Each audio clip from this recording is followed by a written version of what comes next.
再次投资失败，在家里喝酒放松了吗？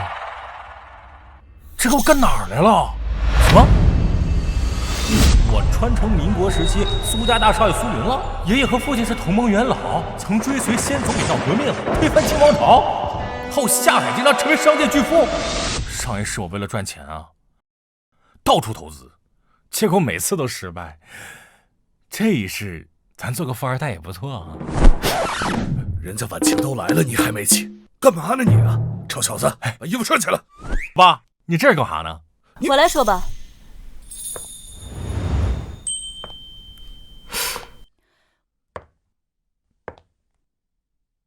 我自幼苦学，又留学深造，我希望我未来的另一半是忧国忧民、为国之崛起而奋斗的俊才，不是纨绔少爷。听明白了，退婚呗。那正巧了，我也觉得咱俩不太合适，本少同意退婚了。我穿过来还没享受，谁乐意这么快结婚？闭嘴！苏爷爷曾救过我爷爷一命，从而定下此桩婚事。爷爷不许我退婚。不能退啊！爹，咱能退吗？我告诉你，韩家和我们苏家不仅是世交，更是生死之交。你若敢退婚，驳了韩家面子，看老子不打断你的腿！别闹，开个玩笑嘛。那你今天来干啥的？决定将来谁来接手两家产业。晚清和你都是家中的独苗，未来都要继承两家的产业。我把健康路的新月酒楼让你经营3个月，如果盈利翻倍，两家产业都由你来负责。要是我没做到，就他负责。不错，谁来接手两家产业，谁就当家做主，包括多娶几个小老婆。若我当家做主，那你别想；若你当家做主，那自然你说了算。首付系统成功绑定。注意，本系统每次出现都会开启时空冻结。系统，我也有系统，哎，太好了，那赚钱不是手到擒来？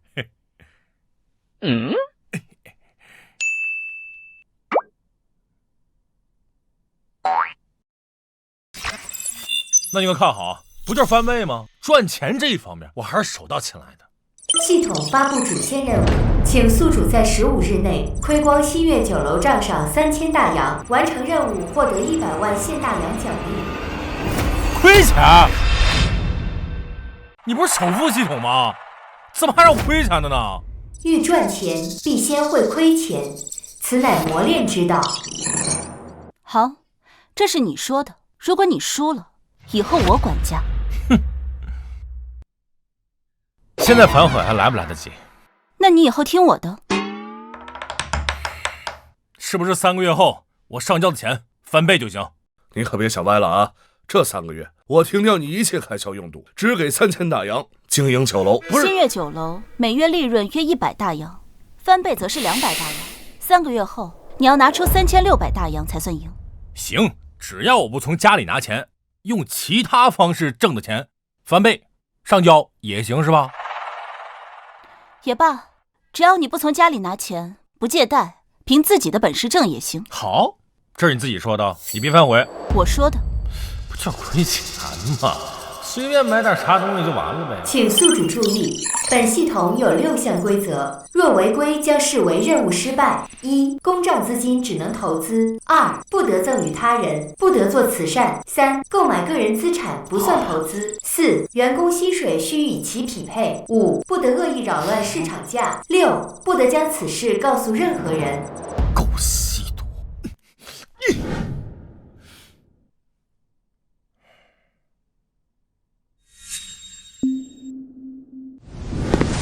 陈先耀，国内最大银行家长子。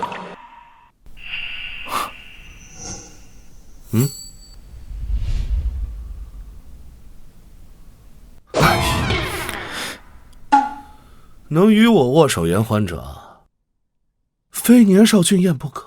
几个意思？他说你没资格跟他握手。还是晚晴聪慧。那你来干啥的？我收购了街上的其他几家酒楼，我要让世人知道，你除了家事一无是处。我才是晚晴的良配。良配是吧？老子他妈让你良配！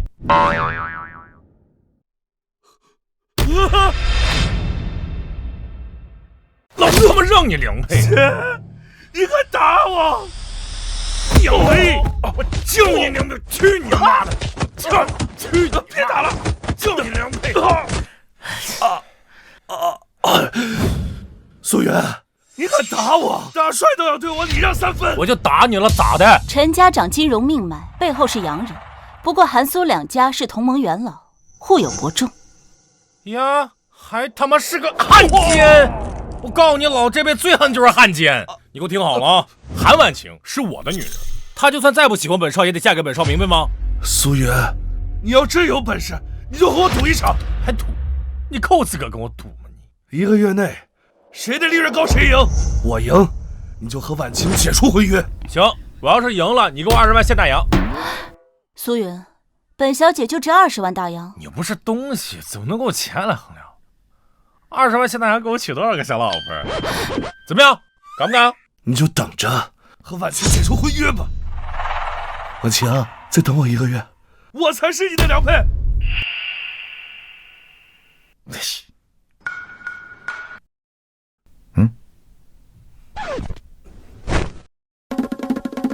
你这良配有病吧？啊，这不纯纯一伪君子吗？你敢找苏爷爷说退婚的事吗？不敢。那你就敢跟他打赌？怎么样？你确定我肯定会说？陈仙要是陈家最杰出的儿子，被誉为金融天才。就这个金融天才？我看他狗才差不多。我不会违背爷爷的意愿退婚的，你自己去想办法。不是凭什么退婚呢？15天就15天，我拿出100万现大洋来闪瞎你良配的狗眼。少爷，进来。从今往后，新月酒楼由我掌管了，这事儿你知道吧？知道。少爷您放心，我一定帮您赢得赌约，娶上小老婆。也可以不娶吧。哎，童子姐，我能不能把新月酒楼的员工工资提到30块大洋每个月？不能，员工薪水与服务职能技术有关，新月酒楼员工服务不具备。翻1倍呢？可以。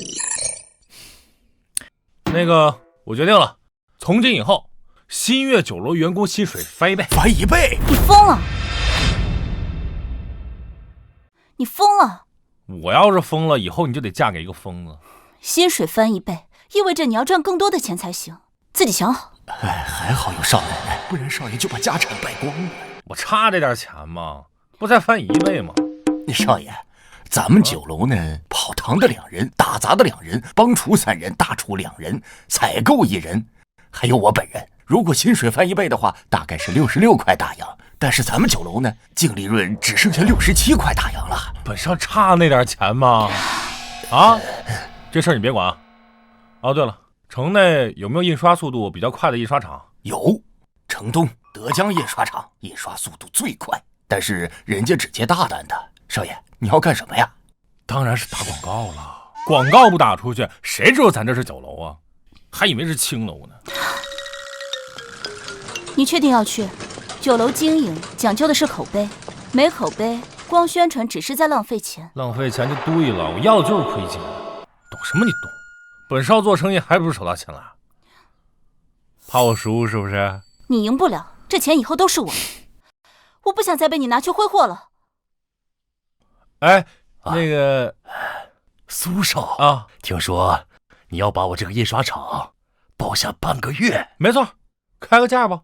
我这个印刷厂不说全城最大，那印刷也是最快的，包半个月，起码这个数。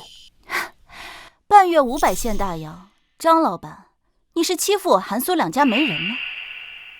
韩小姐，抱歉，在下眼拙。你看，这个数如何呀？这还差不多。哎，婉晴啊，讲价这个事儿让我来，好不好？赵老板是吧？我得给你好好讲讲这个价。还知道杀价，不是冤大头，还算有救。正常来说，半个月是要400现大洋，但是我考虑到我要的这个宣传单的数量非常大，我再加100给你。因为我要的这个宣传单数量非常大，所以说导致你的这个员工啊得加班加点，熬夜非常伤身体的。我再给你加一个。我还考虑到印刷速度非常快，这个机器会造成磨损和伤害。这样，我也不跟你拉扯了，半个月1000现大洋，干不干？半月1000现大洋，半月1000现大洋。哦，你可真是砍得一手好价。你这是杀价呢，还是逃价呢？这叫把钱花在刀刃上。行，3个月后我赢了，以后我管价，这钱就从你零花钱里扣。你就等着我当家做主取消老板。怎么样，张老板？张老板，干不干给个痛快话？苏少，你稍等啊，我进去，马上就来啊，去就来。苏大少出手可真是大方。本少是要挣大钱的人，岂会在乎这点小钱？云哥哥，云哥哥，这不张诗诗我的一个小青梅吗？云哥哥，等会儿。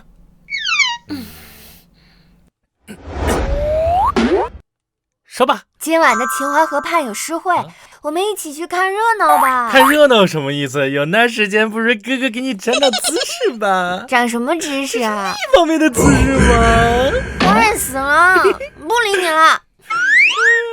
别走啊！真不愧是纨绔大少，到哪儿都有红颜。那哪儿啊？你就等着本少当家做主，我第一个把他娶回来当小老婆。放心，他进不了我苏家的大门。诗欣，等等哥哥，哥哥带你去看电影啊！少爷，这几位是我们酒楼的跑堂，负责传菜。哦，这位钱通，账房先生，负责酒楼算账。钱通是吧？你可得把账给我算好了。少爷，你放心。哎呀，都收到涨薪水的通知了吗？收到了，收到了，谢谢东家。先不用谢啊，大家接下来要做好准备了啊，要打一场硬仗，咱们酒楼的生意会相当。吹牛！别以为你小声说话我就听不见啊！咋的不相信呢？你拿1000大洋包印刷厂，这和酒楼生意火爆有什么关系？少爷，您这是干嘛呀？当然是大批量印刷咱们酒楼的宣传单，全城宣传了。就算是搞得人尽皆知，人家也没有必要非得来咱们酒楼吃饭。所以呀，本少决定，咱们酒楼所有的饭菜通通5折出。5折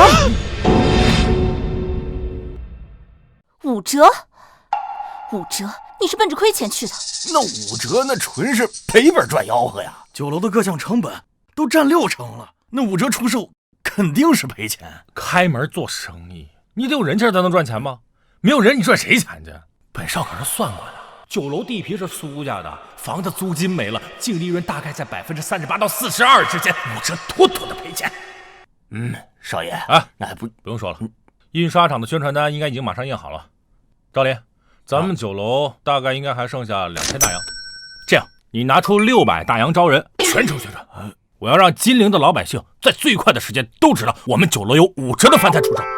现在还剩1400大洋，今后每卖出一道菜就得亏钱，5折的价格，来的人越多我就亏的越多，亏完1400块现大洋，这不稳了。瞧一瞧，看一看嘞！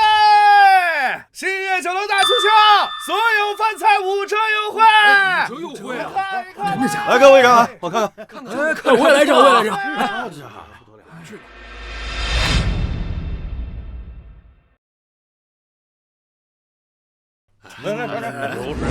来一个。少爷，咱们今天接待了超过200位客人了，但是亏了130多现大洋。挺好。人的确是多，但你在亏钱。我要的就是亏。我要的是先亏钱，再垄断，挤压其他酒楼的生意，然后再赚钱。照这速度，10天就能亏完1400现大洋，在家随便娶小老婆，美滋滋。少爷说的真是至理名言呐，记心里了。10天之后，你连买菜的钱都没有。12天后，我将一夜暴富。少爷，我先去看看咱们的食材能不能撑过10天啊。撑不住别硬撑啊，都挺辛苦的。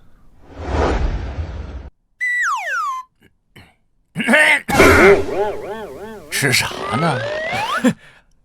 没有。咱酒楼的食材不够了，来，这是清单，去进点儿。猪肉还有其他肉类，消耗的有点快啊。酒水怎么卖不出去啊？咱酒楼啊，现在是5折出售，招来的都是些泥腿子，喝不起贵的酒很正常。你说的对呀。这饭菜5折，又不是酒水5折。等等，咱们好像没理解少爷的意思啊。少爷说人多了就赚钱了，现在人多了，咱们得琢磨赚钱呢。怎么赚？咱现在是每道菜亏一点吧？咱要是把食材的价格再压低一点，是不是就不亏了呢？这价格要是压低了，指不定咱还能赚钱呢。还有酒水，少爷说饭菜打折，没说酒水打折，很明显，少爷是要在酒水上赚钱呢。可这酒他卖不出去呀。你把贵的酒撤掉，去苏家酒坊换些便宜的过来，咱在那儿拿酒还是成本价。你说的对呀，我现在就去办啊。东家，苏家少爷啊，可是把客源抢走1大半了，我们酒楼的生意不太好啊。再这样下去可不行啊。你们觉得5折饭菜是亏还是赚？肯定是赔呀，那成本都得60%。那咱们就推苏爷一把。东家的意思是，咱们还得找人去照顾他的买卖。不仅如此，还要帮他大力的宣传，让更多的人去新月酒楼。东家，我不懂您的意思。苏爷是烧钱垄断后再赚钱，但他手里只有3000大洋，生意越好，亏的越多，他等不到赚钱就已经没钱了。原来是这样。东家，我们明白了，这次啊，肯定要亏死他苏爷。王先生，我这新到了一批蔬菜，包你满意啊！王先生，你看这菜。大家别着急啊，大家伙都知道，我们新月酒楼现在生意火爆，所以对这些食材的需求量很大。谁的价格便宜，我就定谁的，而且谁的价格便宜，我可以和他签订长期的购买契约，而且我保证肯定是货款现结，概不赊账啊！王先生，我愿意优惠1成，我优惠2成、3成。王先生，我优惠3成，3成，就你了，送到新月酒楼，货款现结。好嘞，王先生。卖肉的呢？王先生，我优惠2成。还有吗？有，王先生买我的，我优惠3成半。3成半，好，就你了。谢谢王先生。王先生，别急，等我酒了。大家伙别急啊，相信我就行，别急我可以呀。王先生，谁的急呀？少爷，咱们今天一共接待了287位客人，你就直接告诉本少今天亏了多少钱158块。少爷，按照这样下去，咱们扛不过10日啊！我就说嘛，想我苏云上一世投资啥的亏钱，我就是先天投资圣体，这你就不用管了，就照这样继续弄。再说了，就算赔了，本少差这点钱吗？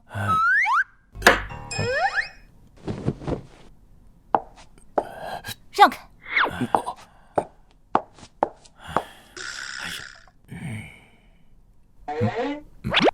看本少干啥？干活去啊！少爷啊，看这样，以后你得听少奶奶的话了。别做梦了，本少会听他的话。12天后，你们就明白怎么回事了。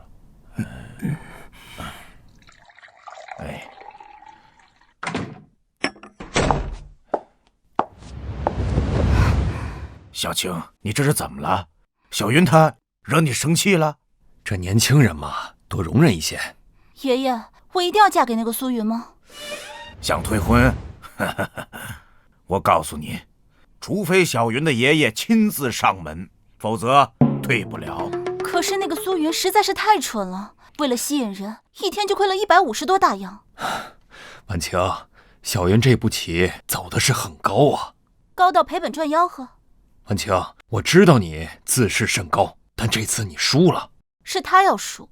行了，你好好看，好好学，这里面的门道可大着呢。大什么大？大傻子吧！爸，你怎么不告诉婉清？这苏云在苏家酒坊提了3缸酒，他还把原材料的进价压至最低，这明显是降低饭菜的损失。他是想在酒水上把钱赚回来。这次不只是考验小云，也是磨小晴的性子。商界是小事，但是军政两界可是大事。哎，别急啊！今天啊，这人比昨天都多，亏不死这个死苏云。年轻人嘛，做生意没点经验。哎，这次咱们东家就好好给他上一课。听说几位要给本少上一课？今天这么多人，是陈仙药在背后捣鬼吧？我们这东家这不是借苏少做买卖，赶紧来帮苏少宣传一下吧。我看你们是想让我们亏钱吧？我们帮苏少宣传有错吗？你们是不是特别想看我赔钱？我们就是想看你赔钱，最好赔个底儿朝天。哎，怕什么？咱们苏家背景深厚，咱们东家也不差。那就借你吉言，亏得个底儿朝天。你们准备好承受韩苏两家的怒火吧。哎，你是压人干啥？咱们得低调点。你个小臭道来了好久。哎，少爷，我是老板，我先进啊。少爷，少爷，你这咋了？人太多，从窗户跳进来的。人没事吧？没事，少爷，就是得换块玻璃。人没事就行啊。少爷啊，我建议啊，给每桌客人多赠送一份小菜，这样能招来更多的客人。就这么干？这办法谁想的？你想的？少爷栽培的好。哎呀，有你这位卧龙在，我算是放心了。这样赔的更多。不存在，我告诉你，本少做生意只赚不赔。卧龙啊，以后这家酒楼的经营权就交给你了。11天后，本少来查账。少爷放心。人才呀！哎，这就是我的心腹。哎呀，少爷得多换块玻璃，全换，本少不差钱。走吧。干嘛？走啊！你不在这里看着？有卧龙先生在，还用我在这看着？哎呀，走吧。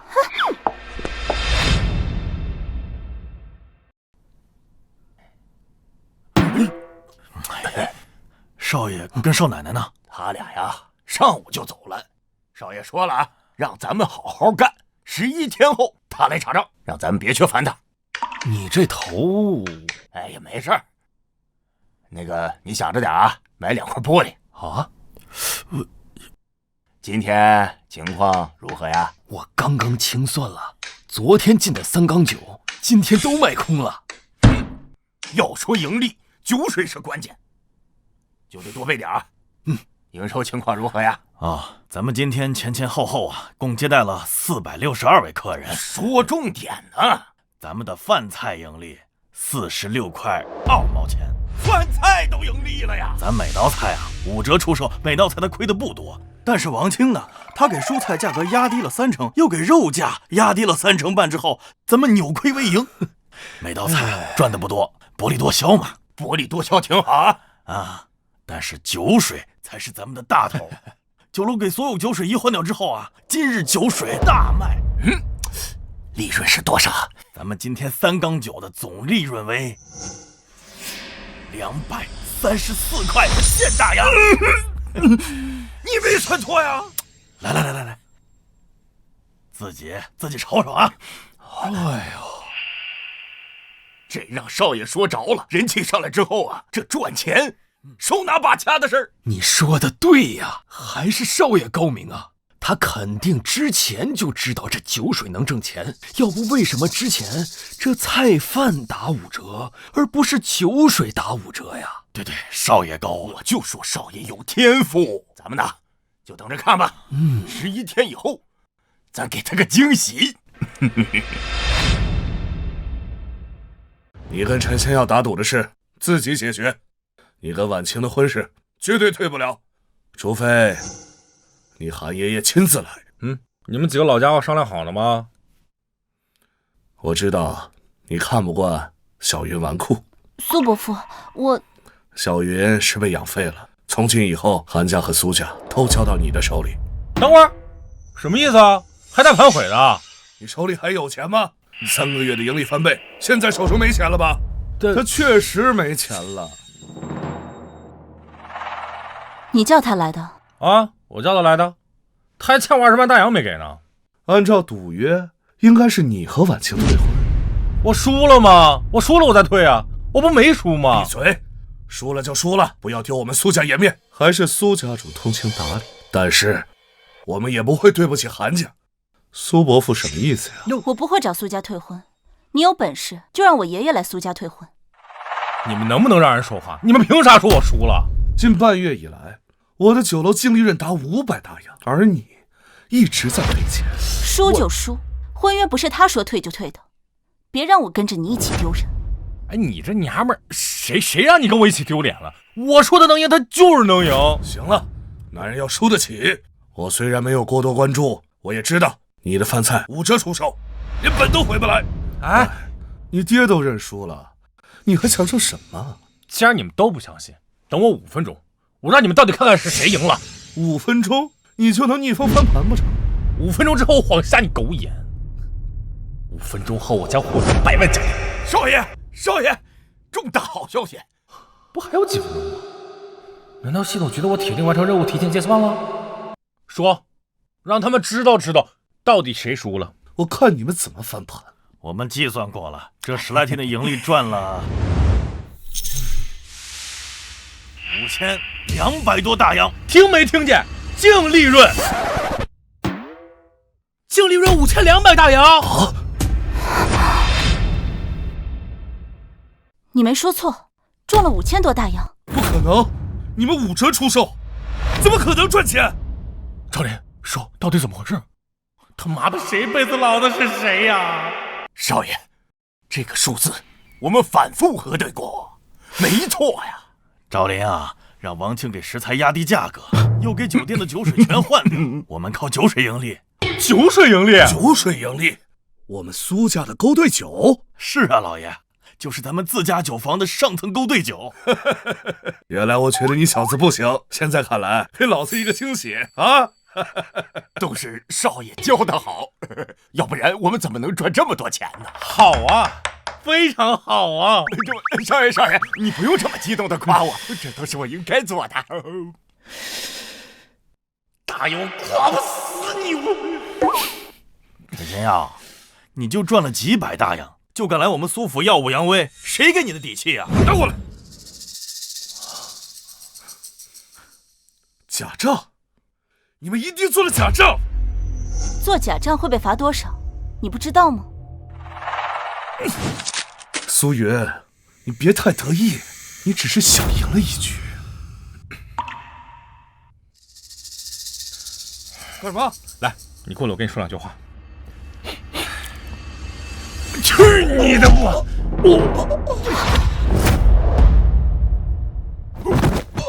滚！赶紧滚！把老子2万给老子拿来！赶紧！妈的！老子的100万大洋！你打我干什么？是你让我来的！苏云，你给我等着！我才是婉晴的两倍！我他妈让你2倍！抱着我干啥？把他给我追回来！别让他跑了！快去！你似乎不太开心啊。我不开心吗？我这不挺开心的吗？系统发布主线任务，资金增加至5万大洋，请宿主1个月内亏完5万大洋，以及新月酒楼利润。完成任务奖励200万新大洋。5万？1个月亏他妈5万大洋，这谁能做到啊？你知道现在啥物价吗？1块大洋都他妈能买6斤好猪肉了，1个月亏5万，你他妈咋不上天呢？5万？什么5万？这小子怎么怪怪的？我嫌自己赚的太少了。行了，别好高骛远了。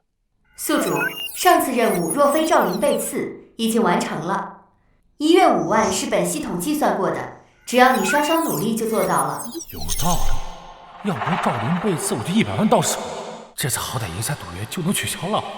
你小子发什么呆呀？没发什么呆。这次赌约你胜了，听见了吗？我赢了，以后我当家做主，我娶小老婆。我们成亲之后，你可以娶张诗欣。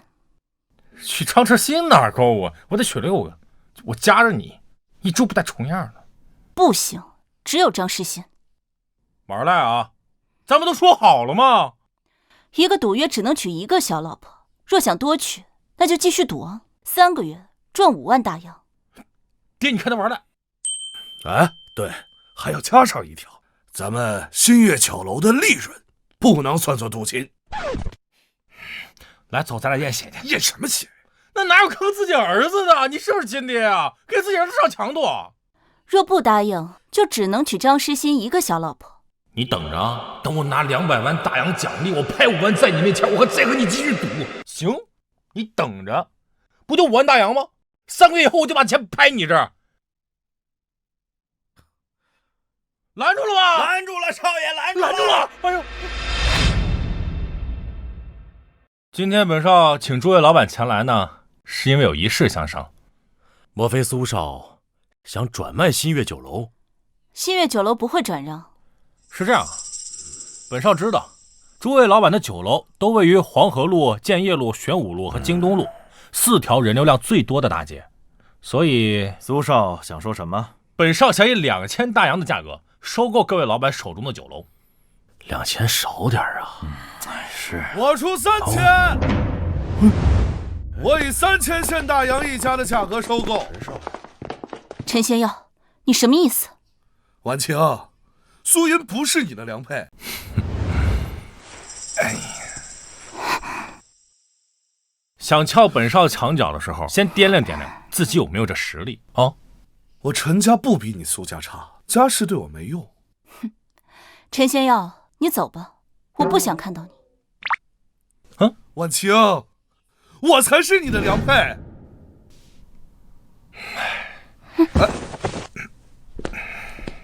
我与婉清说话，你有什么资格插嘴？陈仙药，我承认，咱们之前是有些误会，来和解一下。算你是你妈！你又打我！来人！这里是金陵，别以为就你家世显赫。本少，苏家独子，祖父家父同盟元老，来，你们斗我一下试试。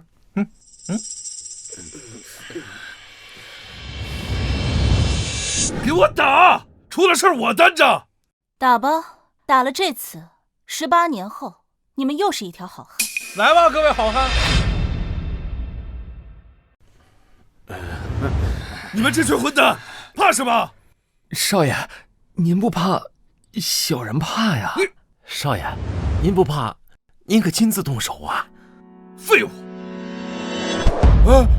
知道为何本少亲自动手吗？这就是原因。你粗鄙！我去你妈！就鸡毛啊！你们这帮废物！来吧，2000块一家酒楼，诸位考虑的怎么样？他这个出价是……婉清，苏云如此粗鄙，他如何配得上你？你连纨绔都打不过。我出不出价？不出价滚出去！3000，我出3000现大洋。可以换10家酒楼，没必要跟他较劲。换？传出去以为本少怕了呢。本少出4000。啊，4000！嘿，那是不是太……苏云，陈仙药这傻子正好帮我烧钱。这些酒楼最多价值2000，你出4000，不愧是二世祖啊！本少愿意，有本事你跟呢？你的！哼，婉清，你会明白，我才是你的良配。切，二世祖，大傻子！因为我和他较劲。拉倒吧，就你这样的，本少10块大洋能点5个。好你个苏云，给本小姐等着！来，诸位老板，房契地契都拿上来吧。哎呀，别藏着了，快拿出来吧！我的，您看。你哪来这么多钱？陈仙要拿20万大洋，可还没送来。你去借高利贷了？本少还需要借高利贷？我勾手指头就大把钞票给我送过来。我能告诉你，这是筒子姐给我的投资资金呢。这10家酒楼，你要做成新月酒楼分店。这10家酒楼，我准备给它改名为盛庆酒楼。一道炒肉丝儿，我就卖它几十上百大洋。一道肉丝几十上百大洋。没错，一道炒素菜没5、60块大洋，他别想吃。你疯了！你这娘们才疯了！这么贵谁来吃？你知道现在百姓的收入是多少吗？普通百姓每个月大概6到10个大洋之间，要是有点文化的，有个一技之长，每月估摸着能有个10来块大洋。你知道还定这么贵的钱？江南地区最不缺的就是有钱人，我这个菜就只卖给有钱人吃。有钱人就是傻子呗，有钱人这个价格也不来。不来就对了。我的意思是什么呢，婉强，你相信我，肯定有人来啊！来个铲着的人来，没人来就对了。我看你这次怎么赚。你得体谅你老公，你老公为了给你增加几个小姐妹，那可是相当努力呀。苏少，我之前在华山酒楼工作了3年，经验丰富啊。3年，业绩如何？这3年，我把华山酒楼的盈利翻了3倍呢。这是我听说过，这人……你把酒楼的业绩翻了3倍？是啊，苏少，你相信我呀。不行，这人不符合要求。下一位。苏少，我在华山酒楼工作了3年呢，经验丰富啊。你这不得天天背刺我？别挡着下一位。等一下，这种人才你都不要？怎么的，不能他说啥是啥吧？我不信。下一位。你好，苏少，俺叫王德海，来应聘盛庆酒楼的跑堂了。这模样妥妥的大聪明才是啊！你好，你好，你好，你好。就做过跑堂的，俺还做过挑粪工。挑粪工好啊，有没有兴趣做酒楼经理，月薪300大洋那种？那肯定有兴趣，但是俺不会干，俺没经验。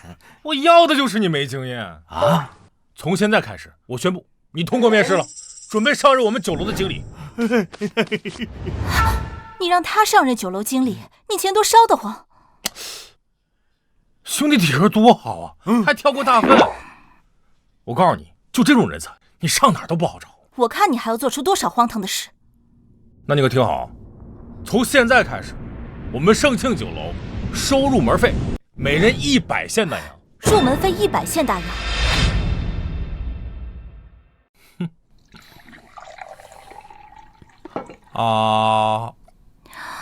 哎呀，甜。我没看出来你是要挣钱，反倒是像要亏钱。你这女人懂什么？我支持严哥哥。哎呀，还是失心官，来过来跟哥香一个。够了。你来干什么？没看到我们都在忙吗？我可是帮云哥哥办事的。你能办什么事？我托失心父亲帮我找的施工队，我准备花2万大洋把那10家酒楼重新装修一下。2万大洋，平均1家酒楼要2000大洋。你这傻娘们，你懂什么呢？盛庆酒楼那属于是高档酒楼，得有档次，不重新装修怎么能行？行，随你折腾吧。等我赢了，别后悔。你还想赢？本少早计算过，新月酒楼1个月利润在1万5左右，再加先前5万，一共6万5。买酒楼4万，装修2万，剩5000。10家酒楼的经理薪水都要3000大洋了。你放心，我从来都不知道后悔2个字怎么写。诗金，还有一件事你得帮我个忙。云哥哥，你说。我不是招了一批服务员吗？你帮我系统培训一下。没别的，就一条，服务至上。我这就去。哎呀，还得实心啊。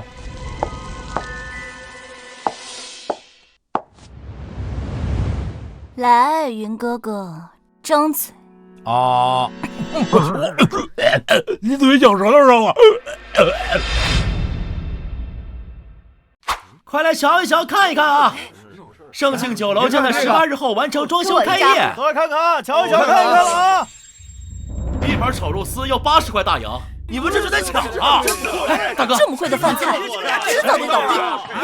味道好，哎，都来瞧一瞧，看一看啊！给我一张。盛庆酒楼将在18日后完成装修开业。来，您看看。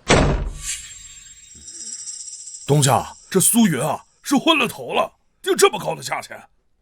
他想走高端市场，但上面都是普通菜，没特色，没人会去。东家，上回咱们吃了暗亏，这回还要不要再宣传？当然要宣传，但这次不能只宣传盛庆酒楼。你们去杭州、上海各地花重金请一些名厨来，我要和苏云打擂台，要让晚清知道谁才是他的良配。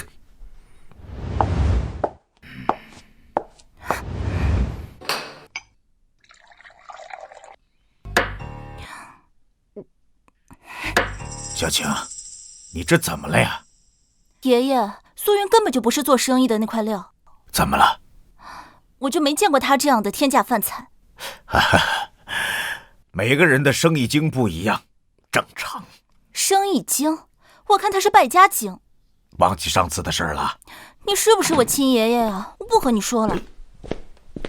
哎，婉晴，爸，这孩子又怎么了？这是？了解清楚了，这小子可能要放大招。我就说嘛，苏成武的孙子不可能是真纨绔。对了，我听说大帅今天出席行政院会议，他说什么了？哎呀，老调重弹，要大力扶持教育、工业，只给政策不给钱，这怎么扶持啊？东家，今日咱们酒楼可谓是宾客盈门呐。那盛庆酒楼门前人挺多，但没几个人进去。这回苏云可把苏家的脸都丢尽了。我要让晚清看清苏云到底是什么货色，也配跟我比？那是啊，东家可谓是江南一带的名俊才呢。错，是江南第一俊才。对。行了，咱们也不用关注盛庆酒楼了，先把咱们酒楼的客源稳定下来。好。对啊，我们这样。这什么东西啊？哪儿那么贵呀？这谁吃得起呀？走，我们去看看。哎，这太贵了，走。哎，什么东西卖这么贵？太贵了，吃不起。天价，谁吃啊？这太不值了。走。哎呀，刚才你也看见了，开门这么久都没几个人进去。老百姓不进去没关系，有钱人得进去嘛。我要的就是没人进去，这次任务稳了。有钱人是有钱，但不是傻。韩婉晴，你不相信云哥哥，你还嫁给他？看看，还是痴心好。行了，找个地方泡茶去。你还真放心，投了几万大洋进去，你现在是不是后悔不管了？你懂什么？咱这叫运筹帷幄之中，决胜千里之外。你就等着我取消老婆。你，哎呀，这盛庆酒楼可是天价酒楼，入门费都要100大洋，一餐呐，少的600、700。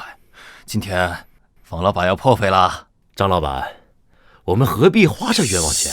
不如进去醉仙居如何？王老板今天不愿意破费。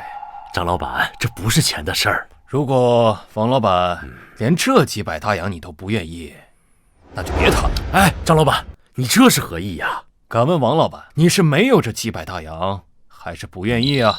盛庆酒楼就是筛骗子的，这种酒楼可不是骗子能消费的。张老板，请。小何，这是咱们吉林新开的酒楼，听说这里边的掌勺堪比国厨啊。那今儿啊，我也跟着您沾沾光。走进去。请两位先生缴纳100块大洋的入门费。100块？你们抢钱呢？知道我们是谁吗？抱歉，先生，我们酒楼只招待达官贵人、社会精英。如果不愿意缴纳入门费，请自行离去。你，哎，小何，你认为我王某人不配来这种地方吗？我真是猪脑子。这不是说王秘书长不是社会精英吗？王秘书，我不是这意思，您瞧我这嘴。欢迎光临盛庆酒楼。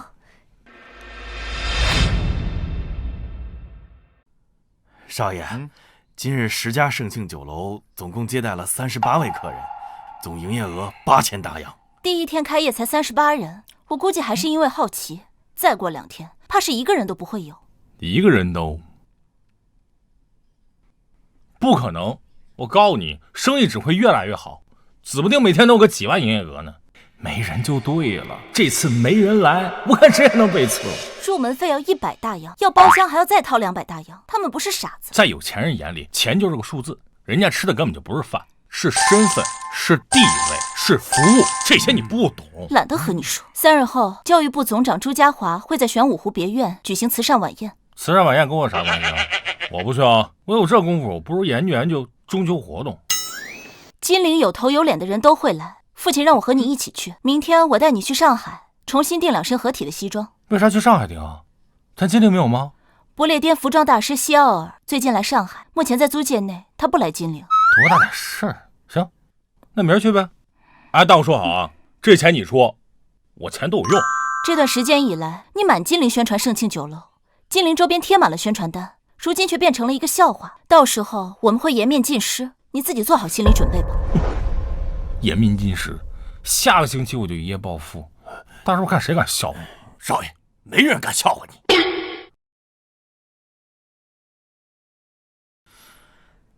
爸，你这怎么了？那个苏少爷还真是个祸害，王峰足足被宰了700多大洋，才谈成了买卖。现在不少人反映，很多外地的客商都把盛庆酒楼当成了首选地。这么说，云哥哥的盛庆酒楼赚钱回本了呀？赚钱回本？我跟你说，不出个日，盛庆酒楼就能够做到日进10万大洋。日进10万？日进10万？爸，你太夸张了吧！我今天也去了，没有那么多人进门，更何况日进10万大洋，金陵哪有那么多有钱人啊？你先坐过去。金陵是国都，有钱人很多，再加上你要知道金陵的特殊位置。什么特殊位置？金陵它属于交通要道，无论是南来的还是北往的，哪个不经过金陵，特别是大宗商人都要来金陵。我明白了，大宗商人谈买卖，一怕骗，二怕找不到商路。如果大宗商人都聚集在盛庆酒楼的话，那他们找到商路能出售货物了呀。就凭这2点，就让大宗商人将盛庆酒楼当首选。再加上金陵有那么多的达官贵人，只要认识上1-2位，那可就不是钱能衡量的了。太好了，谢谢爸。哎呦，这丫头啊！云哥哥，哎呀，你怎么才来呢？我爸跟那些人在外面客套半天才进来。哼，不愧是金陵4少，走到哪儿都有红颜知己。哎，你傻良配。张小姐，我劝你最好管住嘴，小心祸从口出。你再说一句试试。你信不信我宰了你？你除了有个好家世，你还有什么？陈仙药，我最后再警告你一次，离我们远点。我投500大洋，就让3家酒楼日净利润过1000大洋，而他投了6-7万大洋开了盛庆酒楼，如今怕是连个人都没有吧？陈仙药在说什么胡话？他没关注商界吗？不清楚，感觉挺奇怪的。我说的有错吗？当然有错。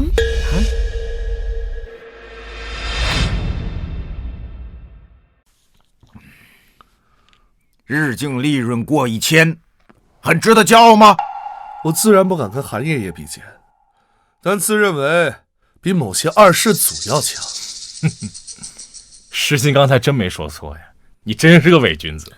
你什么意思？你的就是意思你比我强呗？难道不是吗？行，你要是比我强的话，敢不敢跟我打一赌？赌什么？不管家里要钱，不向他人借贷，不坑蒙拐骗，不依靠家世，在7天之内挣到100万现大洋。你说认真的？谁要是输了，脱光衣服到新街口裸奔去，敢吗？赌100万现大洋，你凭什么？就凭你那个没人的盛庆酒楼吗？你就一句话，你敢不敢？你输了，我要你和婉晴退婚。我输了，裸奔。你们打赌，别带上我。婉晴，她配不上你，我才是你的良配。陈仙药，你是在说我识人不清吗？韩爷爷，你被苏云骗了，你等会儿，陈先生，我骗韩爷爷什么了？你投6、7万开酒楼，赔得血本无归。若把韩家交到你的手中，用不了2年，都得被你败光吧？就算是赔光了，老夫也愿意。要是再挑拨韩苏两家的关系，陈府也保不住。韩爷，消气儿，您放心，我不可能输，他必输。你就别在这丢人了。小晴，这3天你和小云没去盛庆酒楼？我和他去上海了，1个小时前才到金陵。难怪，我家孙女不是你能觊觎的。韩爷爷，苏云若没有家世，她就是个废物，你为何如此偏袒她？但只可惜啊，你马上就要输给一废物了。少爷，大事不好了，你快出个主意呀！想来是没客人，没钱经营酒楼了吧？借你吉言啊！喘口气儿，说，是不是酒楼没客人，没钱经营了10家盛庆酒楼啊，全部爆满！什么？盛庆酒楼全都爆满？10家酒楼全都爆满，排着可长的队了。少爷，你快想想办法吧。不是赵林，你没骗我吧？盛庆酒楼不可能爆满的。少爷，我怎么敢骗你呢？都是些达官显贵、有身份的人，快想想办法吧，要不然麻烦了。婉清，我相信你。他刚才说盛庆酒楼爆满了，你说这可能吗？赵林，你不应该在新月酒楼吗？怎么会来说盛庆酒楼的事？对，你不应该在新月酒楼，怎么跑盛庆酒楼去了？你肯定是骗我的，对不对？你说你就是骗我的。盛庆酒楼爆满，这他妈哄鬼呢！真要爆满，不得炸了啊！我知道你是苏家的家奴，是苏云让你来传假消息的，对不对？我胡吃带喘的跑过来跟你玩呢，抱着假消息，你以为谁都跟你一样？伪君子！你，少爷，少奶奶是这样，酒楼经理王德海是谁？挑大粪的，派人通知我，他那客人爆满，忙不过来了，向我那儿抽调人手，我就过去帮忙了。啊！你告诉我，盛庆酒楼凭什么爆满？开业的时候都没几个人进去，现在又凭什么爆满？我不相信，我也不相信。赵林，你给我说清楚了，这到底怎么回事？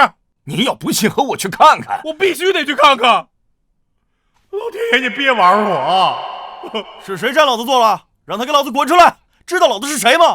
告诉你们，老子是赣北最大的瓷器商，要谈的买卖价值数万，要耽搁了，你们赔不起。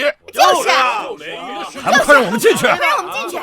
请大家都稍安勿躁，稍安勿躁。本酒楼正在紧急调配卡座，请大家再耐心等待片刻。老子是鄂北最大的钟表商，你们赶紧把卡座腾出来给我！快点，赔得起吗？这么多人，都是大生意，都有做的。怎么会这么多人？他们都傻子吧？你这话是什么意思？难道说客人多你不高兴吗？高兴，我太高兴了。娘的，这些人有毒吧？老子把饭菜价格调这么高了，他们还来？这是假的！你的饭菜价格那么贵，怎么会有这么多人来？是不是你？是你让人来演的，对不对？不是你有病吧？我疯了！我找这么多人过来演戏，不花钱的。我巴不得没人来呢。什么叫巴不得没人？我说我巴不得外边没人呢，都在里边。尼玛，这么多人，以盛庆酒楼的消费水平，本少亏麻了。知县要，这就是你说的血本无归。如果说小云是废物的话，那你又是什么东西？韩爷爷，我不相信苏云有这样的能力，这些都是假的，都是假的。对，账户上肯定没钱进账。陈良配，你要是还不信呢，你信不信我把黄河路1号店的账本给你拿过来？去。只要净利润不超过1万，我就还能花出去。老天爷保佑，我要娶小老婆，我要娶小老婆的。知县要，等一下，你可要看清楚。爷爷，说实话，我也是不太愿意相信盛庆酒楼会这么火爆。你会相信的。陈先生，你看好了，看仔细了，这是黄河路1号店今日的营业额超6万现大洋，净利润超过5万现大洋。你说多少？超过5万！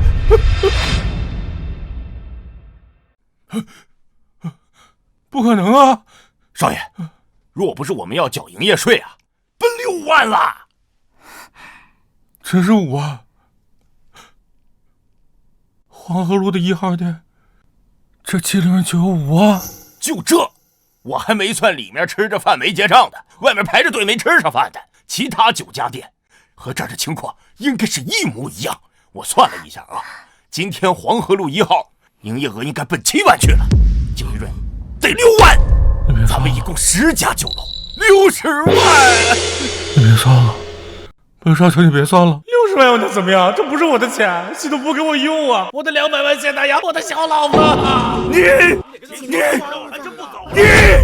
你什么你？现在你还有什么话要说吗？我一定比你强，我陈仙要自由便经营生动，我就不信比不过你。你给我等着瞧，我才是晚清的良配，我才是晚清的良配，我才是晚清的良配。哎，你不要吓到我的客人啊！少爷，我们要不要去其他的酒楼再看一看？不用看了，你就跟我说说具体情况就行。好，据我的分析啊，出现这种爆满的现象和中秋节各地的富商来到金陵有关系。那么这种爆满的现象将维持1周，这1周下来，我们的净利润将会达到300万。300万，300万，300万，300万，300万，300万，300万，300万，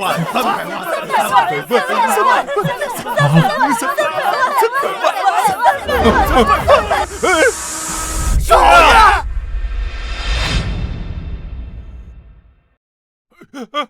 我让你跳，我让你跳！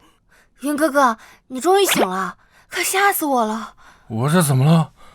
因为钱多而晕过去的，你是第一个。哪里看到我激动了？我都快愁死了。愁？你有什么好愁的？其实这事儿也怪我，我没想到效果会这么好。这事怪你啥？你知道的，我爸是商会会长，我让他向那些商人多宣传一下。是你？你竟然背刺我！这我要是输了，我还怎么娶更多小老婆？其实效果也没有那么好，主要是你自己。主要因为我干啥了？你不是让人满城的贴宣传单吗？尤其是人多的地方，宣传的多，贴的也多。那些来金陵的人，就在进金陵前就已经知道了。你的意思是，盛庆酒楼现在能这么火爆，我自己是主要因素？对啊，小丑就是我自己。既然你也醒了，说说吧，盛庆酒楼为什么这么火爆？你问我问谁的？你不知道？爷爷说这都是你一手策划的。切，是我策划的，但我也不知道啊。你策划的你不知道？那啥，我只是不知道为啥火爆到这种地步。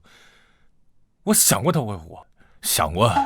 既然这样的话，那穿衣服走吧。去哪儿？盛庆酒楼，查清楚什么原因。对了，你最好乔装打扮一下，不要让别人认出你的身份。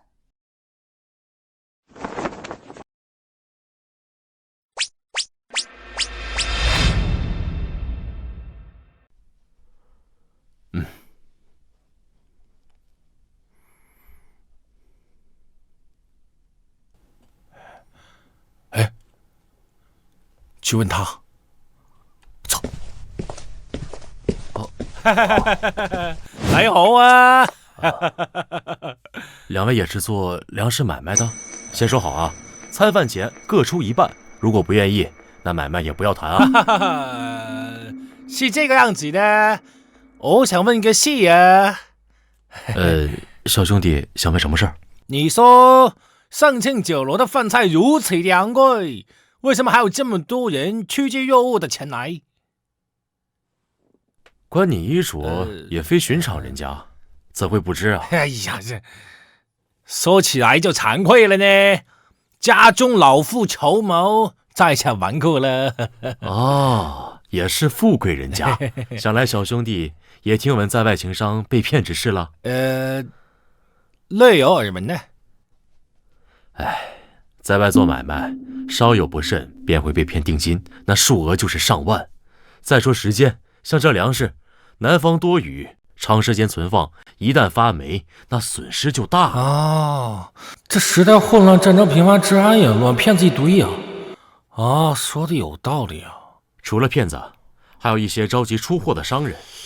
之前我们跑商路，到哪儿都容易被骗。一些商人破产了，为了钱也会有所欺瞒，哪怕我们都容易找到。我明白了，所以盛庆酒楼的高价是将所有非诚心做买卖的人都拦在外面。盛庆酒楼价格虽贵，但在大买卖面前不值一提。所以您这牌子是想找合作的同行？没错，而且会有不少达官贵人来盛庆酒楼。要是能认识大人物，那是花多少钱都买不来的。上一世投资啥都亏，这一次投资酒楼都能血赚，这不要我命吗？这次任务又没了，这有鬼！以我投资圣体的体质，我还能赚？你在这心不在焉的想什么呢？我在想，我要不要娶29个小老婆，一个月都不带重样的。这次你赢了，可以娶2个小老婆。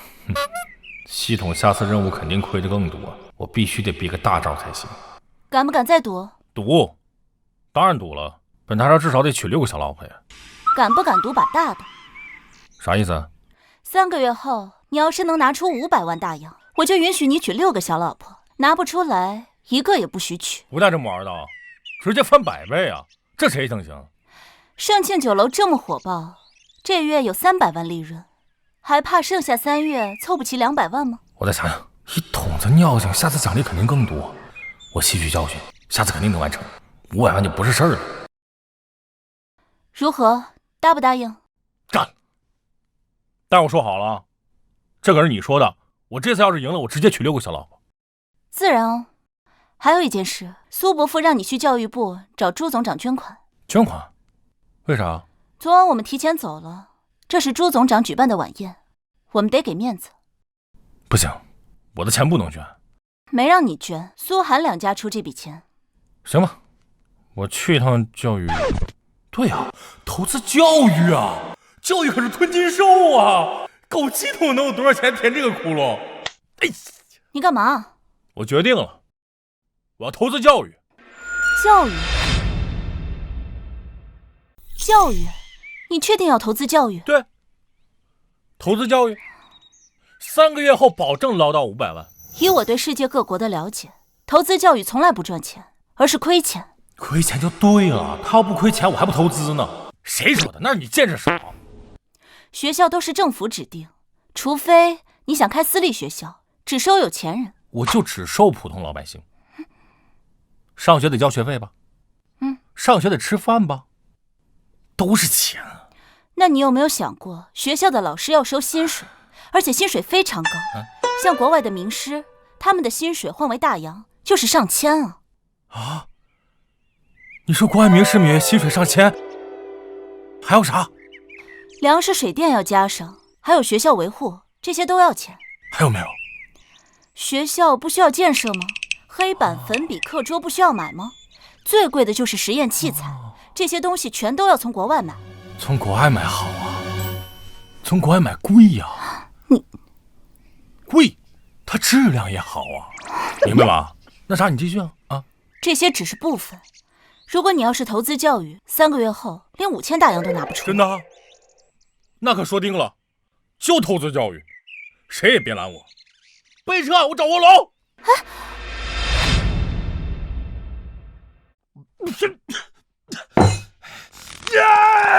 怎么这么不顺？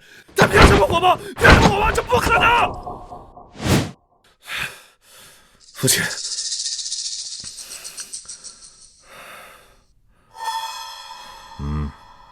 一次失败就把你击倒了。一天60万的净利润，我该如何击败他？苏云眼光毒了，他看准了商人与达官贵人的心理，也知道商人缺什么。盛庆酒楼火爆是因为中秋佳节期间，过了这段时间也就归于平静。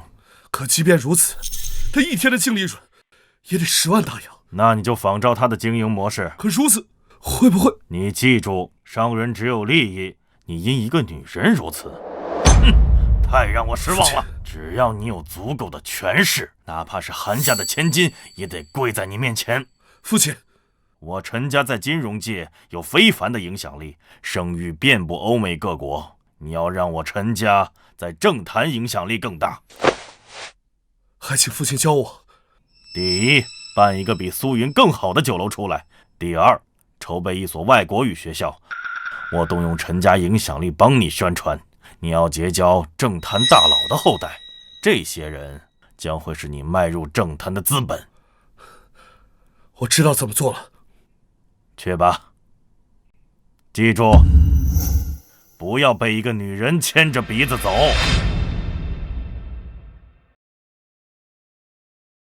来，这是我们苏韩两家一点小小的心意。王笑呢？那就多谢苏贤侄与韩小姐了。有了这笔钱，我们就可以多建几所学校，让更多的孩子上学了。是啊，有了这笔钱，我们就可以多给一些政策扶持啊。朱总长、段次长，我是今天来呢，还有2件事，希望两位帮忙。不知苏贤侄有什么事儿？我想投资教育。这小子想在教育领域捞钱。苏贤侄想建贵族学校？不是，我要建平民学校。平民学校？如国立学校那般收费？收费标准向国立学校看齐，但是我要做的是集小学、中学、大学为一体的那种学校城，占地至少在5万亩以上。多少？别激动，朱总长，你快坐下坐下。占地5万亩？苏贤侄啊，你没开玩笑吧？我苏云从来不开玩笑。你可知小学、中学以及大学的学校城意味着什么？意味着这是一条完善的人才培养链，从初期就需要3-4千万大洋打底。如果算上后期的维护和其他开销，将是一个天文数字。天文数字又如何呀？哪怕倾家荡产也在所不惜。那我更要投教育，他可以帮我一直完成任务。倾家荡产？苏贤侄，你此事苏老知道吗？我爹和老爷子说了，这件事我自己决定。可这……你们知道我国为何这么多年饱受西方各国欺凌吗？因为国力不振，教育不兴啊！百年大计，教育为先，没有足够的人才，何谈强国？我懂你的心情，这也是我多年来的梦想啊。朱总长，你明白就好。为了这座学校城，我愿倾尽所有。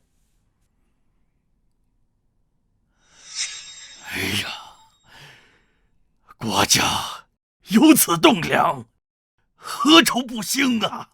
何愁不兴啊？